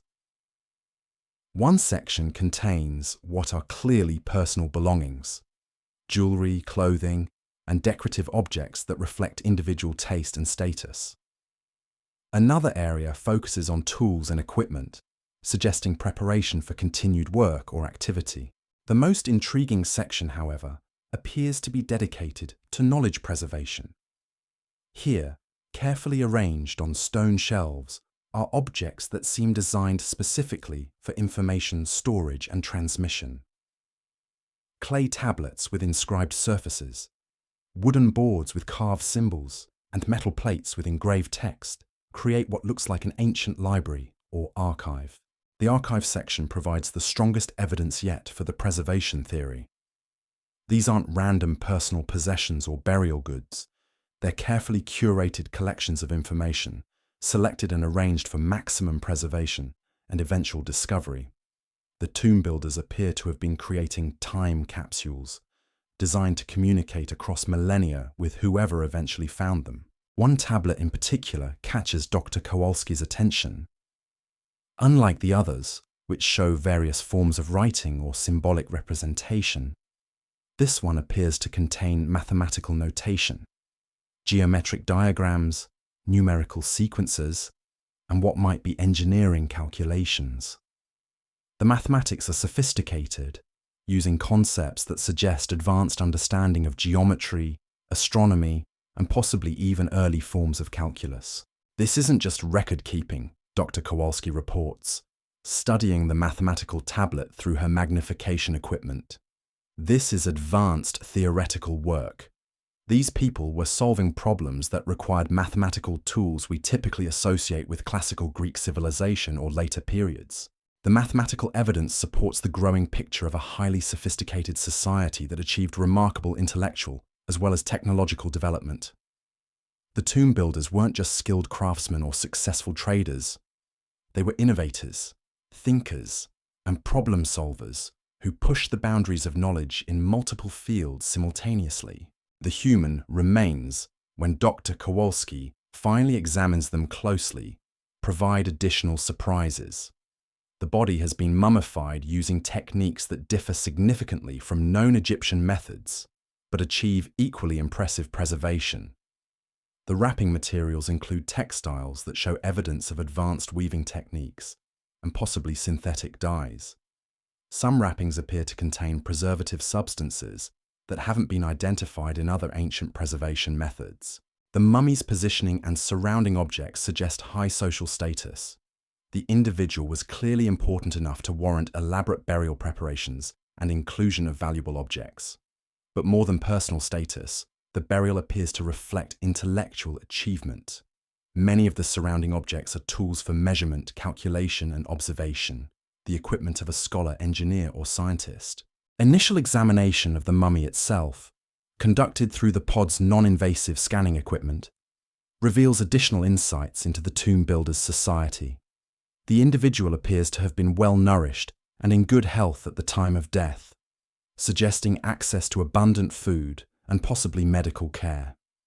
Dental examination indicates a diet that included both coarse grains and refined foods, reflecting a complex agricultural system. More intriguingly, the mummy shows evidence of medical procedures that demonstrate advanced understanding of anatomy and healing.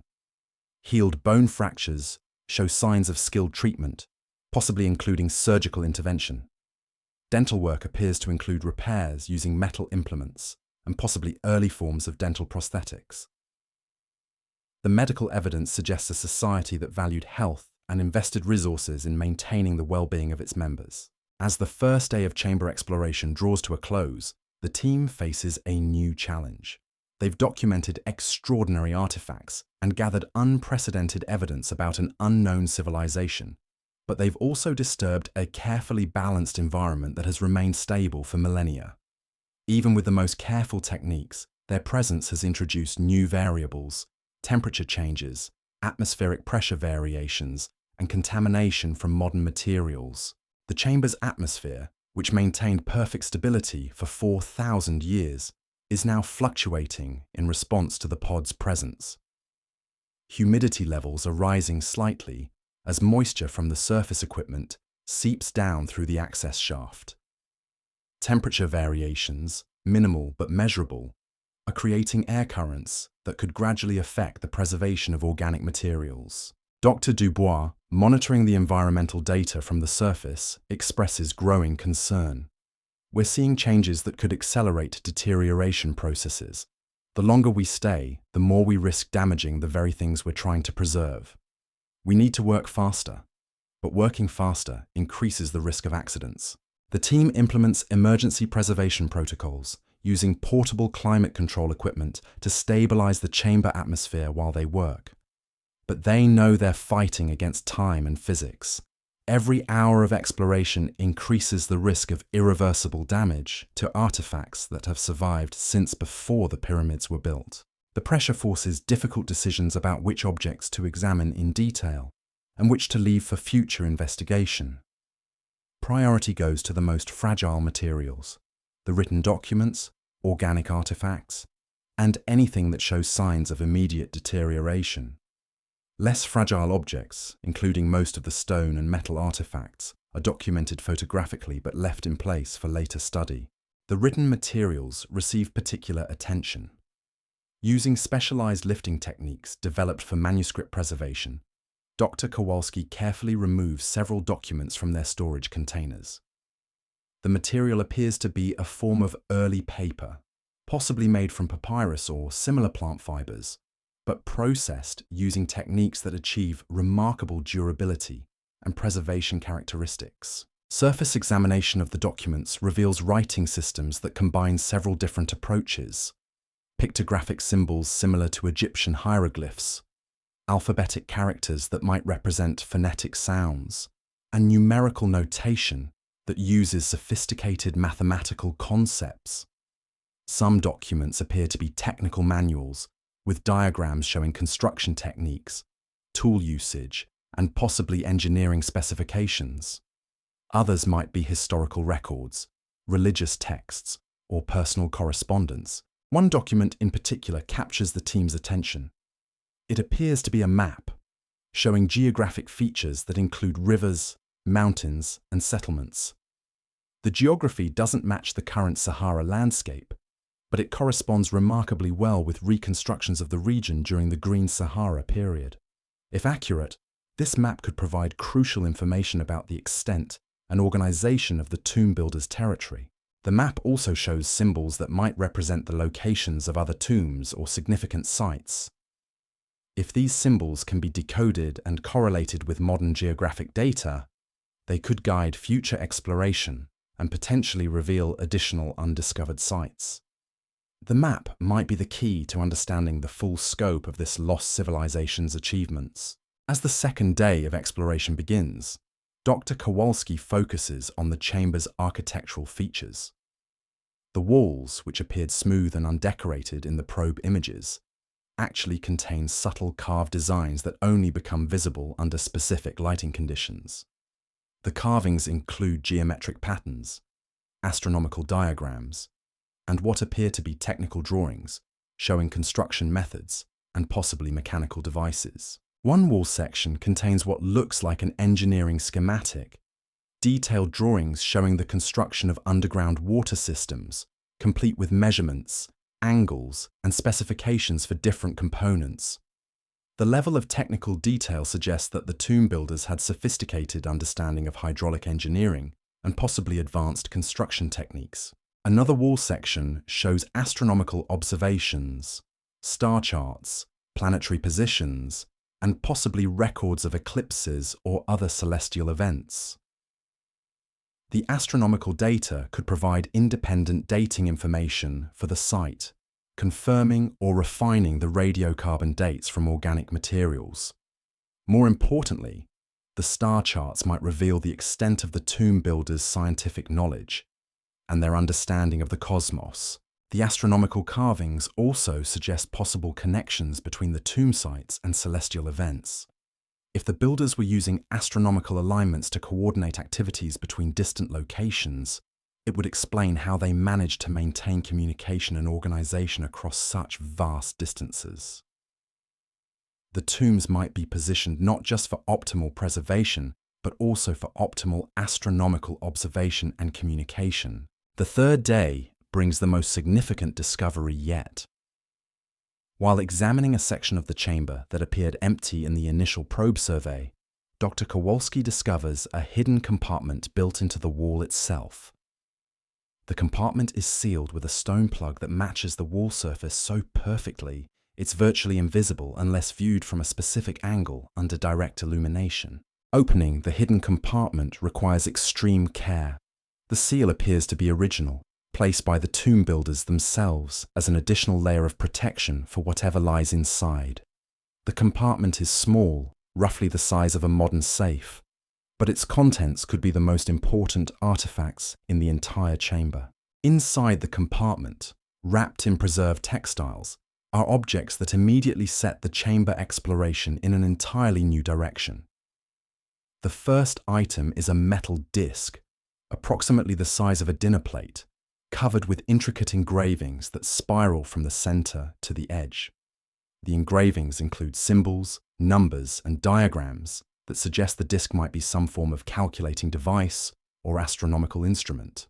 The second item is even more extraordinary, a crystalline object that appears to be artificially created rather than naturally occurring. The crystal is perfectly clear and shows evidence of precise shaping and polishing. Its purpose is unclear, but its presence suggests technological capabilities that extend far beyond anything previously associated with Bronze Age civilizations. The third item stops the exploration entirely. It's a small metal tablet, roughly the size of a modern book, covered with writing that appears to be more detailed and extensive than anything found elsewhere in the chamber. But it's not just the quantity of text that's remarkable. It's the material itself. The tablet appears to be made from an alloy that includes metals not known to have been available to ancient civilizations in this region. Chemical analysis of the tablet reveals compositions that include trace elements typically associated with much later periods of metallurgical development. Either the tomb builders had access to materials and techniques that won't be rediscovered for centuries, or they were working with substances obtained through trade networks that extended much further than previously imagined. The tablet's text, when examined under high magnification, appears to include multiple languages or writing systems. Some sections use symbols similar to those found elsewhere in the chamber, while others employ completely different notation systems. If the tablet represents a multilingual document, it could indicate contact between the tomb builders and other contemporary civilizations, possibly including groups that left no other historical traces. The discovery of the hidden compartment and its contents forces a complete reassessment of Site Epsilon and its significance. What began as the excavation of an unusual but comprehensible ancient burial site has become something far more complex and mysterious. The tomb builders clearly possessed knowledge, materials, and capabilities that don't fit established patterns of ancient technological development. The implications extend far beyond archaeology. If confirmed, The advanced materials and sophisticated instruments found in the hidden compartment could require fundamental revisions to our understanding of ancient technological capabilities. The tomb builders might represent a peak of ancient achievement that was subsequently lost and not recovered for thousands of years. But the discoveries also raise uncomfortable questions about the reliability of archaeological dating methods and the completeness of the historical record. How many other advanced ancient civilizations might have existed and vanished without leaving traces in the conventional historical narrative? How much of what we consider the linear progression of human technological development might be incomplete or inaccurate? As the team prepares to conclude the initial phase of Site Epsilon's exploration, they face the sobering reality that they've found far more questions than answers. The chamber has yielded extraordinary artifacts and unprecedented insights into an unknown civilization. But it has also revealed the limitations of current archaeological methods and theoretical frameworks. The objects removed from the chamber will require years of analysis, using techniques that haven't been applied to archaeological materials before. The written documents need to be deciphered using computational methods that can handle multiple unknown languages simultaneously. The advanced materials require investigation by specialists in metallurgy, crystallography, and materials science who typically don't work with ancient artifacts. Most challenging of all, the discoveries need to be integrated into a coherent understanding of human history that can accommodate evidence of ancient achievements that seem to exceed the capabilities of their supposed time periods. The tomb builders accomplish things that challenge fundamental assumptions about the pace and nature of technological development in the ancient world. As Dr. Kowalski makes her final ascent from Site Epsilon, she carries with her samples and data that could reshape archaeology, history, and our understanding of human potential, but she also carries the weight of responsibility for artifacts that represent the last tangible remains of a civilization that achieved remarkable things and then vanished so completely that not even legends survived. The chamber below, now empty of its most precious contents but still holding countless secrets, settles back into the silence that has protected it for 4 millennia. But that silence is different now, not the peace of abandonment, but the quiet of a story that's finally begun to be told. Above ground, the desert stretches endlessly in all directions, hiding 9 more sites that wait for their own moments of revelation. The Sahara has given up one of its secrets, but it guards many more, and somewhere beneath the sand, ancient voices whisper across time, waiting for someone to hear their stories and remember their names. The excavation of Site Epsilon is complete, but the mystery of the Sahara tombs has only deepened. What began as the discovery of 10 unusual burial sites has become evidence of a lost civilization whose achievements challenge everything we thought we knew about the ancient world. The sand that covered their secrets for so long has finally shifted, revealing glimpses of human potential that history had forgotten. But glimpses are not enough. The full story of these remarkable people remains buried, waiting for the next phase of exploration to begin. Their greatest secrets still lie hidden beneath the endless dunes, protected by the same desert that preserved their memory when the rest of the world forgot they ever existed. The tomb builders knew their civilization would end, but they also believed their achievements deserved to survive. In the sealed chambers scattered across the Sahara, they left messages for the future, hoping that someday someone would find them and remember what humanity is capable of achieving. That someday has finally arrived. The question now is whether we're ready for what we might find. The question haunts every member of the research team as they pack their equipment and prepare to leave Site Epsilon. Dr. Chen stands at the edge of the filled access shaft, looking out across the endless expanse of sand that stretches to the horizon. Somewhere beneath those dunes, 9 more chambers wait in perfect silence, holding secrets that could rewrite the story of human civilization. But accessing those secrets won't be simple. The excavation of Site Epsilon has revealed challenges that go far beyond anything the team anticipated when they first detected these structures on their radar screens. Every answer has spawned a dozen new questions. Every artifact has challenged fundamental assumptions about ancient capabilities. And every day spent in the desert has made it clearer that they're dealing with something unprecedented in the archaeological record. The immediate challenge is logistical. Site Epsilon required over a year of preparation, international cooperation, cutting-edge technology, and a budget that stretched the resources of multiple universities and research institutions. Multiplying that effort by 9 additional sites presents obstacles that seem almost insurmountable. Each location would need its own access road, supply chain, and security arrangements. Each excavation would require specialized equipment and expert personnel, and each discovery would demand years of analysis and preservation work. But the logistical challenges pale in comparison to the political ones.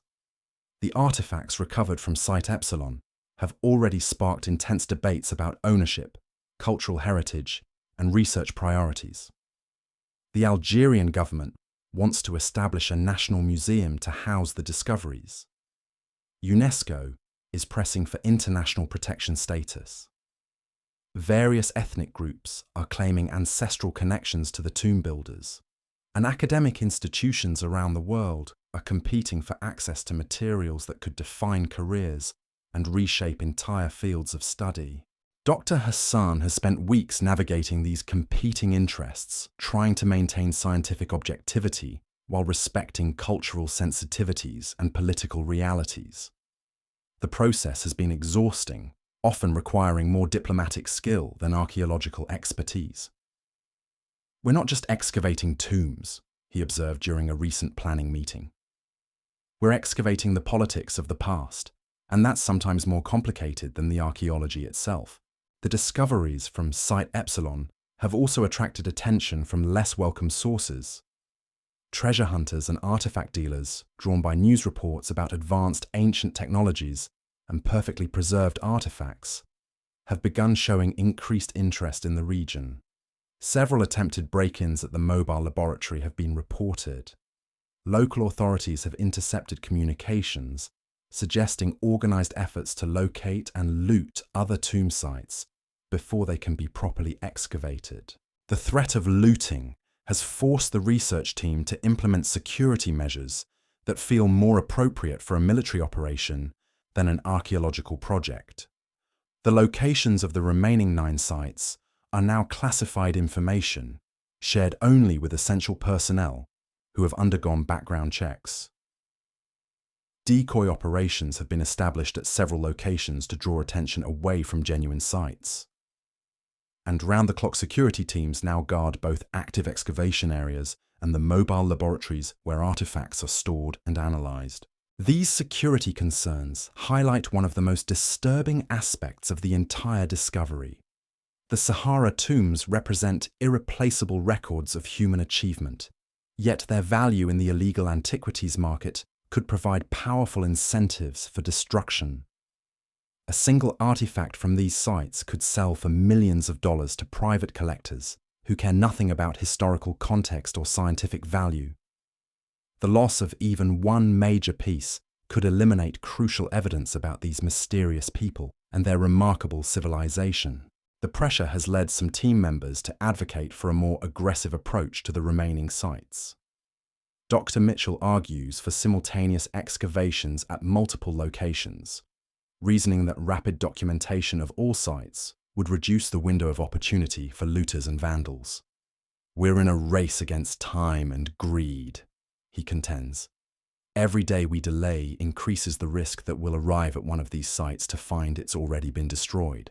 But others, led by Dr. Dubois, insist that careful methodology must take precedence over speed. The preservation challenges revealed at Site Epsilon demonstrate that these ancient materials exist in an incredibly delicate balance.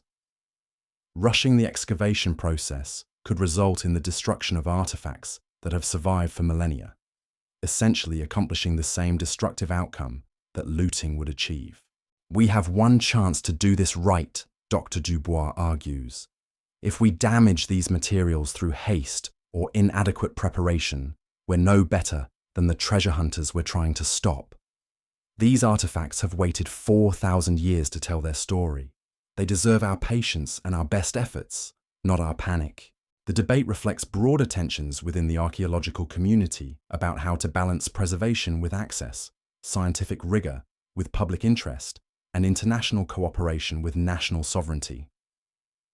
The Sahara tombs have become a test case for how archaeology should function in an era of rapid technological change, global communication, and increasing awareness of cultural rights and heritage issues. Meanwhile, the analysis of materials from Site Epsilon continues to yield surprises that complicate every aspect of the research. The metal tablet recovered from the hidden compartment has undergone extensive examination using techniques borrowed from materials science, computational linguistics, and even quantum physics. The results challenge not just archaeological assumptions, but fundamental principles about the development of human knowledge and technology. The tablet's alloy composition includes elements that shouldn't have been available to Bronze Age civilizations in North Africa.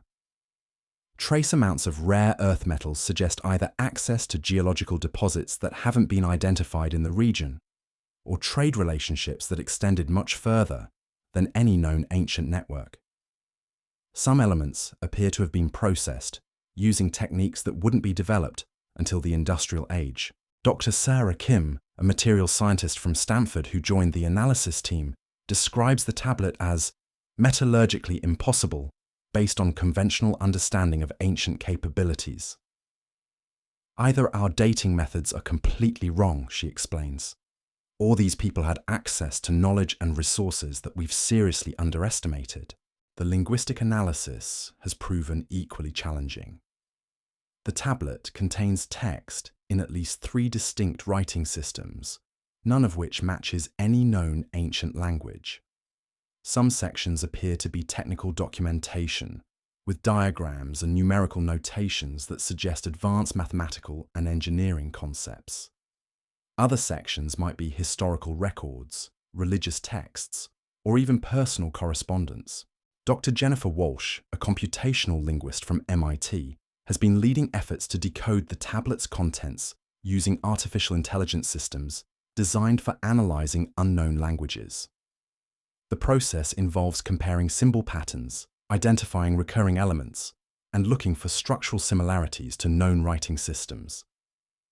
Progress has been slow, but certain patterns are beginning to emerge. We're seeing evidence of sophisticated grammatical structures, Dr. Walsh reports. This isn't primitive pictographic communication. This is complex written language that includes abstract concepts, conditional statements, and possibly even mathematical proofs. The cognitive sophistication required to create this kind of writing system is remarkable. The crystalline object from the hidden compartment has proven even more mysterious. Initial analysis suggested artificial creation, but detailed examination reveals internal structures that don't match any known manufacturing techniques. The crystal appears to have been grown rather than carved, using processes that combine chemistry, physics, and possibly biology in ways that modern science is only beginning to understand. Spectroscopic analysis reveals that the crystal contains information encoded at the molecular level, patterns of atomic arrangement that might represent data storage, computational processing, or even some form of 3-dimensional writing. If confirmed, it would represent the earliest known example of information technology, predating digital storage devices by thousands of years. Dr. Robert Chen, a physicist specializing in crystalline structures, describes the object as beyond current theoretical frameworks. The precision of its atomic arrangements suggests manufacturing capabilities that exceed modern semiconductor technology. We're looking at engineering at the molecular level, he explains. This isn't just advanced for its time period, it's advanced for our time period. The implications are staggering. If the tomb builders possessed molecular-level manufacturing capabilities, they might have achieved technological sophistication that wouldn't be matched until the late 20th century. The crystal could represent evidence of a completely different path of technological development, one that achieved remarkable results using methods that modern science has yet to discover or understand. But the crystal also raises uncomfortable questions about the reliability of conventional archaeological methods. How many other examples of advanced ancient technology might exist in museums and private collections, misidentified as simple decorative objects or curiosities? How much of human technological history might be hidden in plain sight, waiting for analysis techniques sophisticated enough to recognize what they represent? The painted pottery from Site Epsilon has provided a different kind of revelation. Chemical analysis of the pigments reveals not just sophisticated understanding of color chemistry, but also evidence of trade relationships that spanned continents. Some pigments contain minerals that occur naturally only in specific locations thousands of miles from the Sahara. Others appear to be synthetic compounds created using chemical processes that weren't supposed to be developed until much later periods. The painted scenes themselves provide crucial information about the environment and lifestyle of the tomb builders. The green landscapes, abundant wildlife, and sophisticated agricultural systems depicted in the artwork confirm that these people lived during a period when the Sahara was dramatically different from its current state. But the paintings also show technologies and social structures that suggest a highly organized and technically advanced civilization. One scene shows what appears to be a large construction project, with workers using tools and techniques that don't match conventional understanding of ancient building methods. Another depicts what might be an astronomical observation site, with sophisticated instruments for measuring celestial positions and tracking planetary movements. A third shows what could be a manufacturing facility with evidence of specialized production techniques and quality control systems. The agricultural scenes are particularly revealing. The paintings show not just simple farming, but sophisticated irrigation systems, crop rotation practices, and possibly even genetic selection techniques for improving plant varieties. The level of agricultural knowledge implied by these images suggests a society that had moved far beyond subsistence farming to develop sustainable, high-yield food production systems. The preservation of organic materials from the site has provided unprecedented insights into ancient diet, health, and lifestyle. Seeds recovered from storage vessels represent crop varieties that haven't been seen for thousands of years. Some appear to be ancestors of modern grains, while others represent completely unknown plant species that might have been lost when the Sahara's climate changed. DNA analysis of the preserved seeds reveals genetic diversity that suggests sophisticated plant breeding programs. The tomb builders weren't just growing wild varieties, they were actively selecting and improving their crops to achieve specific characteristics. Some modifications appear designed to increase yield, while others might have improved nutritional content or resistance to environmental stress. The implications extend beyond agriculture to broader questions about ancient scientific knowledge. If these people understood plant genetics well enough to conduct systematic breeding programs, they might have possessed biological knowledge that rivals modern understanding. The techniques they developed could provide insights into sustainable agriculture that could benefit modern food production systems. The textile remains from Site Epsilon tell a similar story of technological sophistication. The preserved fabrics include materials that shouldn't have been available in ancient North Africa, processed using techniques that created properties similar to modern synthetic materials. Some textiles appear to be waterproof, while others show evidence of dye-fast treatments that have maintained their colors for millennia. Microscopic analysis reveals weaving patterns that combine multiple fiber types to achieve specific performance characteristics.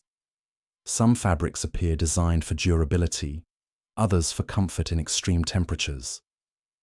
The most sophisticated examples show evidence of treatments that provide antimicrobial properties, suggesting understanding of disease prevention and public health measures. The medical evidence from the mummified remains has proven equally remarkable. Beyond the advanced preservation techniques, the body shows evidence of medical procedures that demonstrate sophisticated understanding of anatomy, surgery, and healing processes.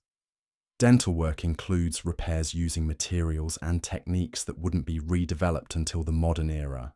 More intriguingly, chemical analysis of preserved tissue samples reveals evidence of medical treatments using compounds that haven't been identified in other ancient contexts. Some appear to be synthetic pharmaceuticals, created using chemical processes that suggest advanced understanding of medicinal chemistry. Others might be derived from plant sources that are no longer available, possibly lost when the Sahara's ecosystem collapsed. The medical evidence supports the growing picture of a civilization that achieved remarkable sophistication across multiple fields simultaneously. The tomb builders weren't just skilled in one area. They were advancing knowledge in engineering, agriculture, materials science, medicine, and possibly many other fields that left no direct archaeological evidence. This breadth of achievement raises questions about how such knowledge was developed and transmitted.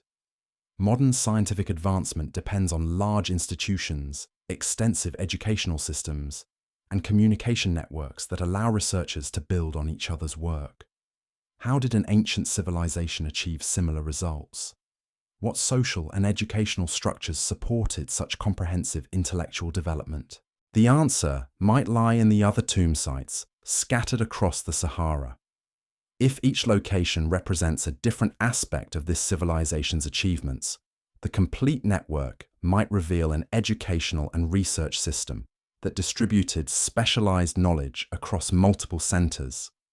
Each tomb could be a library, laboratory, and training facility dedicated to specific fields of study. Site Beta, with its spiderweb pattern of interconnected chambers, might house records of their engineering and construction techniques. Site Gamma, with its apparent water management systems, could contain their accumulated knowledge of hydrology and agriculture. The largest site, Site Alpha, might serve as a central repository for their most important discoveries and theoretical developments. This distributed knowledge system would explain how the tomb builders maintained such sophisticated capabilities across such a vast territory. Instead of concentrating all expertise in a single location, they created a network of specialized centers that could share information while developing unique areas of focus. The communication systems suggested by the astronomical alignments between sites could have facilitated collaboration between these ancient research centers. If confirmed, this interpretation would represent one of the earliest examples of organized scientific research and development. The tomb builders might have created the first comprehensive system for advancing human knowledge, establishing principles of scientific cooperation and information sharing that wouldn't be matched until the modern era. But accessing the information stored in these distributed centers requires excavating the remaining sites, each with its own challenges and risks. Site Beta's complex layout suggests delicate internal structures that could collapse if disturbed. Site Gamma's water systems might have created preservation conditions that require completely different excavation techniques.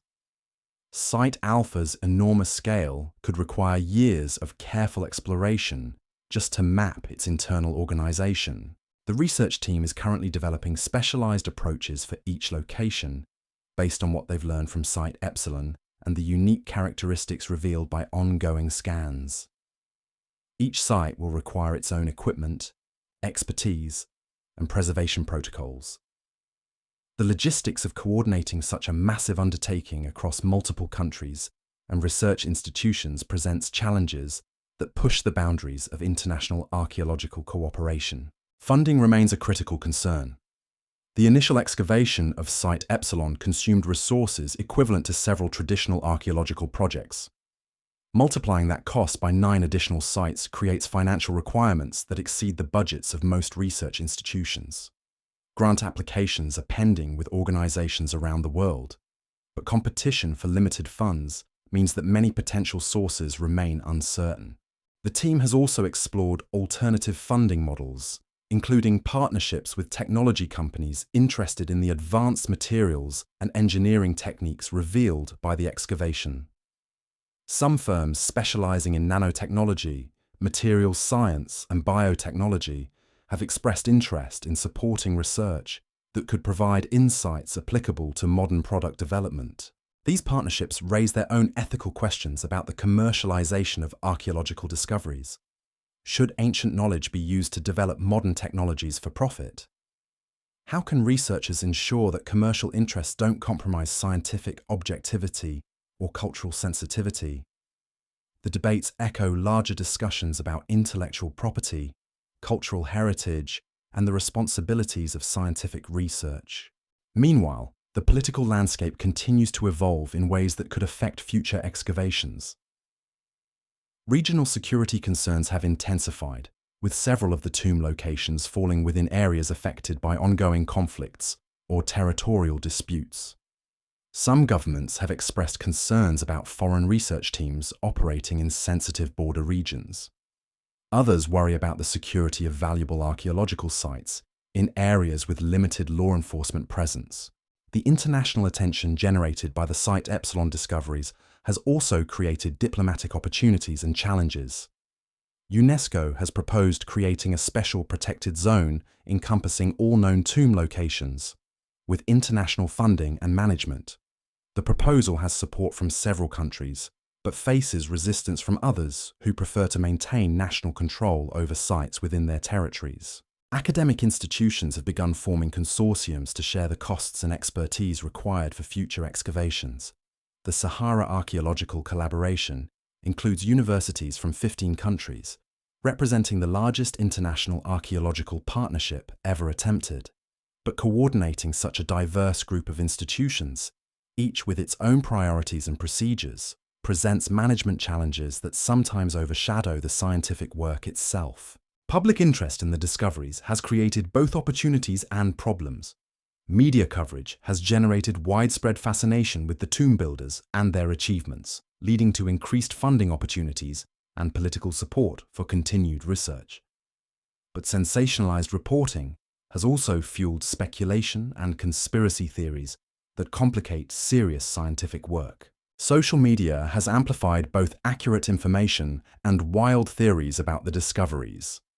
Hashtags like #Sahara Tombs and has some lost civilization trend regularly, generating millions of posts that range from thoughtful analysis to complete fantasy.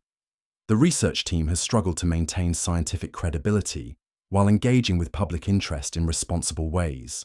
Educational initiatives have emerged as one positive outcome of the public attention. Schools around the world are incorporating the Sahara discoveries into curricula that emphasize critical thinking, scientific methodology, and cultural awareness. Students are learning not just about the tomb builders, but about how archaeological research works and why preserving cultural heritage matters. The tomb builders themselves would probably be amazed by the global conversation their carefully preserved artifacts have sparked. They sealed their achievements in underground chambers, hoping that someday someone would find them and remember their accomplishments. They succeeded beyond anything they could have imagined, creating discoveries that have captured the attention of people around the world and inspired new approaches to understanding human history. As the research team prepares for the next phase of exploration, they carry the weight of that legacy. The tomb builders trusted future generations to treat their achievements with respect and understanding. Every decision about excavation methods, preservation techniques, and research priorities reflects that trust. The responsibility is enormous, but so is the opportunity to honor a civilization that achieved remarkable things and deserves to be remembered. The Sahara keeps its remaining secrets closely guarded, but the sand is finally beginning to shift. 9 more chambers wait in perfect silence, holding answers to questions that have puzzled researchers since the first radar scans revealed their existence. Each site promises new insights into human potential, ancient achievements, and the long arc of civilization that connects past and present. The desert has been patient for thousands of years, but patience has its limits, and time is running short. Climate change, political instability, and human interference all threaten the delicate balance that has preserved these sites for so long. The window of opportunity for safe excavation may be measured in decades rather than centuries. Dr. Chen stands at the edge of the desert, watching the sun set over dunes that hide the greatest archaeological mystery of our time. Somewhere beneath those shifting sands, ancient voices wait to tell their stories. The question is whether modern civilization is ready to listen, learn, and remember what they have to teach. The tomb builders left their message in stone and metal, crystal and clay. They preserved their achievements against time itself, hoping that someday someone would find them and understand what humanity is capable of achieving. That someday is now. The message is clear. The only question remaining is whether we're wise enough to hear it. The tomb builders left their message in stone and metal, crystal and clay. They preserved their achievements against time itself, hoping that someday someone would find them and understand what humanity is capable of achieving. That someday is now. The message is clear. The only question remaining is whether we're wise enough to hear it. Standing at the crossroads between past and future, Dr. Chen and her team face a moment that will define not just their careers, but our entire understanding of human history. The discoveries beneath the Sahara have shattered comfortable assumptions about ancient capabilities and forced us to confront the possibility that our ancestors achieved far more than we ever imagined. But perhaps the most profound lesson from these buried chambers isn't about technology or engineering prowess. It's about resilience. Here was a civilization that faced the ultimate environmental catastrophe, the transformation of their green homeland into one of Earth's most hostile deserts. Instead of simply disappearing, they adapted, survived, and ultimately chose to preserve their greatest achievements for future generations who might face similar challenges. Today, as our own civilization grapples with climate change and environmental uncertainty, the story of the Sahara tomb builders carries a message that transcends archaeology. They proved that human ingenuity, determination, and foresight can triumph over seemingly impossible odds. They showed us that when faced with extinction, the choice isn't just between survival and death. It's between being forgotten and being remembered. The 10 chambers, scattered beneath the desert sand, represent more than burial sites or even time capsules. They're monuments to the human spirit, testaments to our species' refusal to accept defeat in the face of overwhelming challenges. Every perfectly preserved artifact, every carefully sealed document, every precisely engineered stone block whispers the same message across 4 millennia. We were here, we achieved remarkable things, and we believed the future would be worthy of our legacy. That future is now our present. The responsibility they placed in our hands when they sealed those chambers has finally arrived. We are the inheritors of their hope, the beneficiaries of their sacrifice, the audience for their carefully preserved story. How we respond to their message will determine not just what we learn about the past, but who we become as we face our own uncertain future.